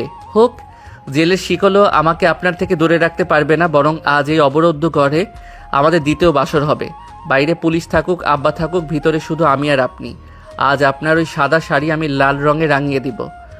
ফারহান জোর করে শারমিনের ওপর ঝাঁপিয়ে পড়লো। বাইরের দরজার শব্দ, আফজাল সাহেবের আর্তনাদ আর পুলিশের হুইসেল সবই যেন একাকার হয়ে গেল শারমিনের যন্ত্রণার সাথে। ফারহানের সেই উন্মত্ত রোম্যান্স আর জোরপূর্বক অধিকারের লড়াই এখন চরমে পৌঁছিয়েছে। সিলেটের সেই নির্জন পাহাড়ের ওপর দাঁড়িয়ে থাকা পুরনো বাংলোটা আজ এক মরণ খেলায় মেতেছে। বাইরের আকাশটা কালো মেঘে ঢাকা, যেন এখনই কোনো প্রলয় নেমে আসবে। বাংলোর ভারী জিনিসগুলো কাঠের দরজায় পুলিশের বুট আর কুড়ালের আঘাত অনবরত শব্দ হচ্ছে, কিন্তু ভেতরে সেই বন্ধ ঘরের নিস্তব্ধতায় শারমিন আজ মূর্তির মতো দাঁড়িয়ে আছেন। ওনার লাল শাড়িটা ছিঁড়ে গেছে, ওনার ফর্সা কাঁধে ফারহানের কামড়ের দাগগুলো রক্তিম হয়ে ফুটে আছে। ফারহান যেন ভালোবাসা পাবার লোভে পাগল হয়ে গেছে। ফারহান দরজার দিকে এক পলক তাকিয়ে শারমিনের খুব কাছে চলে এলো। ওনার চোখে আজ সেই পৈশাচিক জেদ নেই, বরং এক অদ্ভুত শান্ত ভাব। ও পকেট থেকে একটা ছোট্ট ধারালো ছুরি বের করলো। ম্যাডাম, পুলিশ তো চলে আসছে। আপনার ওই ডিভোর্সি জীবনের মুক্তি দিতে হয়তো তারা দরজা ভাঙবে, কিন্তু আমি নিজেকে আপনার থেকে আলাদা করব না যতক্ষণ না এই গল্পটা পূর্ণ হচ্ছে। কি ভয় পাচ্ছেন, নাকি শেষবারের মতো ওই উফ ছাড়ো ডাকটা শুনবো? তুমি কি সত্যি আমাকে মেরে ফেলবে? সরাও তোমার এই ছুরি। তুমি কি পাগল হয়ে গেছো? পুলিশ তোমাকে গুলি করবে, আর আমি তোমাকে ঘৃণা করি। ফারহান হঠাৎ শারমিনের পায়ের কাছে হাঁটু গেড়ে বসে পড়লো। ওনার হাত দুটো নিজের বুকে চেপে ধরলো। ঘৃণা? ওটাই তো আমার একমাত্র সম্বল ছিল শারমিন। আমি জানি আপনি আমাকে অভিশাপ দিচ্ছেন, কিন্তু আপনি কি জানেন আপনার ওই ডিভোর্সের পর যখন আপনি ডিপ্রেশনে বিষ খেয়েছিলেন, তখন এই বাচ্চা ছেলেটাই আপনাকে হাসপাতালে নিয়ে গিয়েছিল। আপনি তো জানতেন না আপনার বিল কে মিটিয়েছিল। আপনার ওই তেরা জুনিয়র আপনাকে ছায়ার মতো আগলে রেখেছিল এতশো বছর ধরে। আপনি আমাকে চিনতেন না, কিন্তু আমি আপনাকে আমার আত্মা বানিয়ে নিয়েছিলাম। শারমিন স্তব্ধ হয়ে গেলেন। ওনার বিষ খাওয়ার কথা কেউ জানতো না, শুধু ওনার ডায়েরিতে লেখা ছিল ডিভোর্সের পর সে বিষ খেয়েছিল, কলেজের পিছনে পার্কে পড়েছিল। সেখান থেকে ফারহান তাকে উদ্ধার করে বাঁচায় আর বিলও মিটায়। শারমিন ভেবেছিল সে মারা যাবে, কিন্তু চোখ খুলে নিজেকে হাসপাতালে দেখে ডাক্তারকে জিজ্ঞেস করলে ডাক্তার বলে এক ফেরেশতা আপনাকে বাঁচিয়েছে। শারমিন বুঝলো সে কে, সে কথা আর কেউ জানতো না। ওনার চোখ দিয়ে টপ টপ করে জল পড়তে লাগলো। ঠিক তখনই একটা বিকট শব্দে দরজা ভেঙে পড়লো। পুলিশ অফিসাররা অস্ত্র উঁচিয়ে ভেতরে ঢুকলো। Farhan, hands up. শারমিন ম্যাডামকে ছাড়ুন, নইলে আমরা গুলি চালাতে বাধ্য হব। শারমিন, মা আমার আয় এদিকে। এই জানোয়ারটাকে আজ আমি জেলের ঘানিটা নেব। ফারহান ছুরিটা নিজের গলার কাছে ধরলো ও শারমিনকে এক হাত দিয়ে আষ্টে পৃষ্ঠে জড়িয়ে ধরলো। আগাবেন না পুলিশ ভাই, এক পা আগালে আমি নিজের গলা কেটে ফেলবো। আব্বা, তোমরা যাও এখান থেকে। শারমিন আমার আর আমি ওনার। আজ এই পাহাড়ের চূড়ায় আমাদের মিল হবে, অথবা আমার রক্তে এই মেঝে লাল হবে। পুলিশ অফিসাররা দ্বিধায় পড়ে গেলেন। ফারহানের চোখে আত্মহত্যার এক গভীর তৃষ্ণা। আফজাল সাহেব হাত জোর করে ফারহানকে অনুরোধ করছেন। শারমিন ফারহানের বুকের ধরপড়ানি অনুভব করতে পারছেন। ঠিক তখনই এক পুলিশ কনস্টেবল ফারহানের হাতের ছুরি লক্ষ্য করে লাঠি ছুড়ল। ফারহানের হাত থেকে ছুরিটা পড়ে গেল। পুলিশরা ওনার উপর ঝাঁপিয়ে পড়ল। ফারহান ক্ষিপ্ত বাঘের মতো লড়তে লড়তে চিৎকার করছে, শারমিন, তুমি বলো তুমি আমাকে ভালোবাসো? শারমিন। পুলিশরা ফারহানের বৃষ্টির মধ্যে টেনে হিঁচড়ে বাইরে নিয়ে যাচ্ছে। ওনারা ওনাকে হাত করা পরিয়ে বাইকের সাথে বেঁধে ফেলার চেষ্টা করছে। আফজাল সাহেব শারমিনকে জড়িয়ে ধরে ওনার কাপড় ঠিক করে দিচ্ছেন, কিন্তু শারমিন লক্ষ্য করলেন ফারহানের শার্টের পকেট থেকে সেই অগোছালো ছবিগুলো পড়ে আছে। তিনি নিচু হয়ে সেগুলো তুললেন। ছবিগুলো দেখে শারমিনের বুক কেঁপে উঠল। ওগুলো কোনো নোংরা ছবি ছিল না। ফারহান আসলে ওনার ঘুমন্ত অবস্থায় পবিত্র কিছু মুহূর্তের ছবি তুলেছিল, যেখানে ওনার কপালে ও পরম মমতায় চুমু খাচ্ছে। শারমিন বুঝতে পারলেন ফারহান ওনাকে ব্ল্যাকমেইল করার নাম করে আসলে ওনার কাছাকাছি থাকতে চেয়েছিল। ফারহান, থামুন। পুলিশ ভাই, ওকে মারবেন না, ও কোনো ক্রাইম করেনি। কিন্তু ততক্ষণে অনেক বেশি দেরি হয়ে গেছে। ফারহান পুলিশের হাত থেকে নিজেকে ছাড়িয়ে নেওয়ার জন্য এক কামড় দিল। এক কনস্টেবল আত্মরক্ষায় ওনার পিঠে রাইফেলের কুদো দিয়ে সজোরে আঘাত করলো। ফারহান পাহাড়ের পিচ্ছিল ঢাল থেকে গড়িয়ে নিচের দিকে পড়ে যেতে লাগলেন। ওনার মাথায় একটা পাথরের সাথে ধাক্কা খেলো। রক্তে চা বাগানের সবুজ ঘাস লাল হয়ে গেল। শারমিন সব ঘৃণা পেছনে ফেলে পাহাড়ের ঢাল দিয়ে দৌড়তে লাগলেন। ফারহান চোখ খোলো, খোলো ফারহান। শারমিন নিচে পৌঁছে দেখলেন ফারহান নিথর হয়ে পড়ে আছে। ওর নাক কান দিয়ে রক্ত বেরোচ্ছে। শারমিন ফারহানের মাথা নিজের কোলে তুলে নিলেন। ওনার সেই লাল শাড়ির আঁচল দিয়ে ফারহানের রক্ত মুছে লাগলেন। আফজাল সাহেব আর সোহেল সাহেবও নিচে নেমে এসেছেন। সবার চোখে জল। ফারহান অর্ধেক রোজা চোখে শারমিনের দিকে তাকিয়ে অস্ফুট স্বরে বলে, ম্যাডাম, আমি কি আপনার জীবন নষ্ট করলাম? কিন্তু আমি সত্যি আপনাকে জীবনের থেকেও ভালোবাসি। জান। ফারহান জ্ঞান হারালো। অ্যাম্বুলেন্স আসার আগ পর্যন্ত শারমিন ওকে নিজের বুকের সাথে চাপটে ধরে রাখলেন। ওনার মনে হলো এই জুনিয়র ফারহান ওনাকে যা দিয়ে গেল তা কোনো সিনিয়র পুরুষ ওনাকে দিতে পারেনি। ওর সেই জবরদস্তি ছিল আসলে এক পৈশাচিক অধিকার বোধের আড়ালে লুকোনো নিঃস্বার্থ ভালোবাসা। হাসপাতালের আইসিইউর সামনে শারমিন গত 3 দিন ধরে ঠায় বসে আছেন। আফজাল সাহেব ওনাকে নিয়ে যেতে চেয়েছিলেন, কিন্তু শারমিন অটল। আব্বা, ও আমাকে বাঁচিয়েছিল। যখন আমি মরতে চেয়েছিলাম ও আমার সম্মান রক্ষা করেছে। যখন সমাজ আমাকে ডিভোর্সি বলে ছিছি করত, ও যদি আজ না বাঁচে তবে আমিও মরে যাব। ঠিক তখনই ডাক্তার কেবিন থেকে বেরিয়ে এলেন। ওনার মুখে এক প্রশান্তির হাসি। ফারহান সাহেব বিপদমুক্ত, উনি আপনার নাম ধরে ডাকছেন। শারমিন ঝড়ের বেগে কেবিনে ঢুকলেন। দেখলেন ফারহান মাথায় ব্যান্ডেজ নিয়ে শুয়ে আছে। ওনার ঠোঁটে সেই তেরা হাসি। ওরে বাবারে, ম্যাডাম তো দেখি এখনো সেই লাল শাড়ি পরে দাঁড়িয়ে আছেন। কি ম্যাডাম, এবার কি ঝাড়ু দিয়ে মারবেন নাকি এক গ্লাস তেতো শরবত খাওয়াবেন? শারমিন ফারহানের বুকের উপর মুখ লুকিয়ে ডুকরে কেঁদে উঠলেন। উফ, কেন তুমি এত পাগল ফারহান? আমি তোমাকে ঘৃণা করি, কিন্তু এই ঘৃণাই আমার একমাত্র বেঁচে থাকার রসদ। তুমি আস্তে একটা জানোয়ার। ফারহান শারমিনের চুলে হাত বুলিয়ে ওনার কপালে সেই চওড়া টিপটা ঠিক করে দিয়ে বলে, ম্যাডাম, কলেজের ক্লাসে আপনি আমার টিচার থাকবেন, কিন্তু আমার শোবার ঘরে আপনি শুধুই আমার শারমিন। কি হানিমুনটা কি অসম্পূর্ণ রাখবেন? পাহাড়ে কিন্তু এখনো বৃষ্টি হচ্ছে। শারমিন ফারহানের ঠোঁটে নিজের ঠোঁট চেপে ওনার সব তেরা কথা থামিয়ে দিলেন। এবার আর জবরদস্তি নয়, এবার শুধুই দুই আত্মার সমর্পণ। রিক্সা থেকে শুরু হওয়া সেই উফ ছাড়ো গল্পের শেষ হলো এক চিরকালীন প্রেমে। জুনিয়র ফারহান আর সিনিয়র শারমিনের এই অসামঞ্জস্যপূর্ণ প্রেম আজ পাহাড়ের চূড়ায় বিজয়ী হলো। আফজাল সাহেব আর সোহেল সাহেব বাইরে দাঁড়িয়ে হাসছেন। ওনারা বুঝলেন এই পাগলাটে ফারহানই শারমিনের পাথুরে জীবনে বসন্ত নিয়ে এসেছে। কলেজের করিডোরে আজ আর কোনো বিড়ম্বনা নেই, আছে শুধু এক আদর্শ শিক্ষক ছাত্রের দম্পতির অনুপ্রেরণা। শারমিন মনে মনে বললেন, ফারহান, তুমি সত্যিই আমাকে কুপকাত করলে। এক সিনিয়র ম্যাডাম বাধ্য হলো এই ঘাটতারা জুনিয়র স্টুডেন্টকে ভালোবাসতে।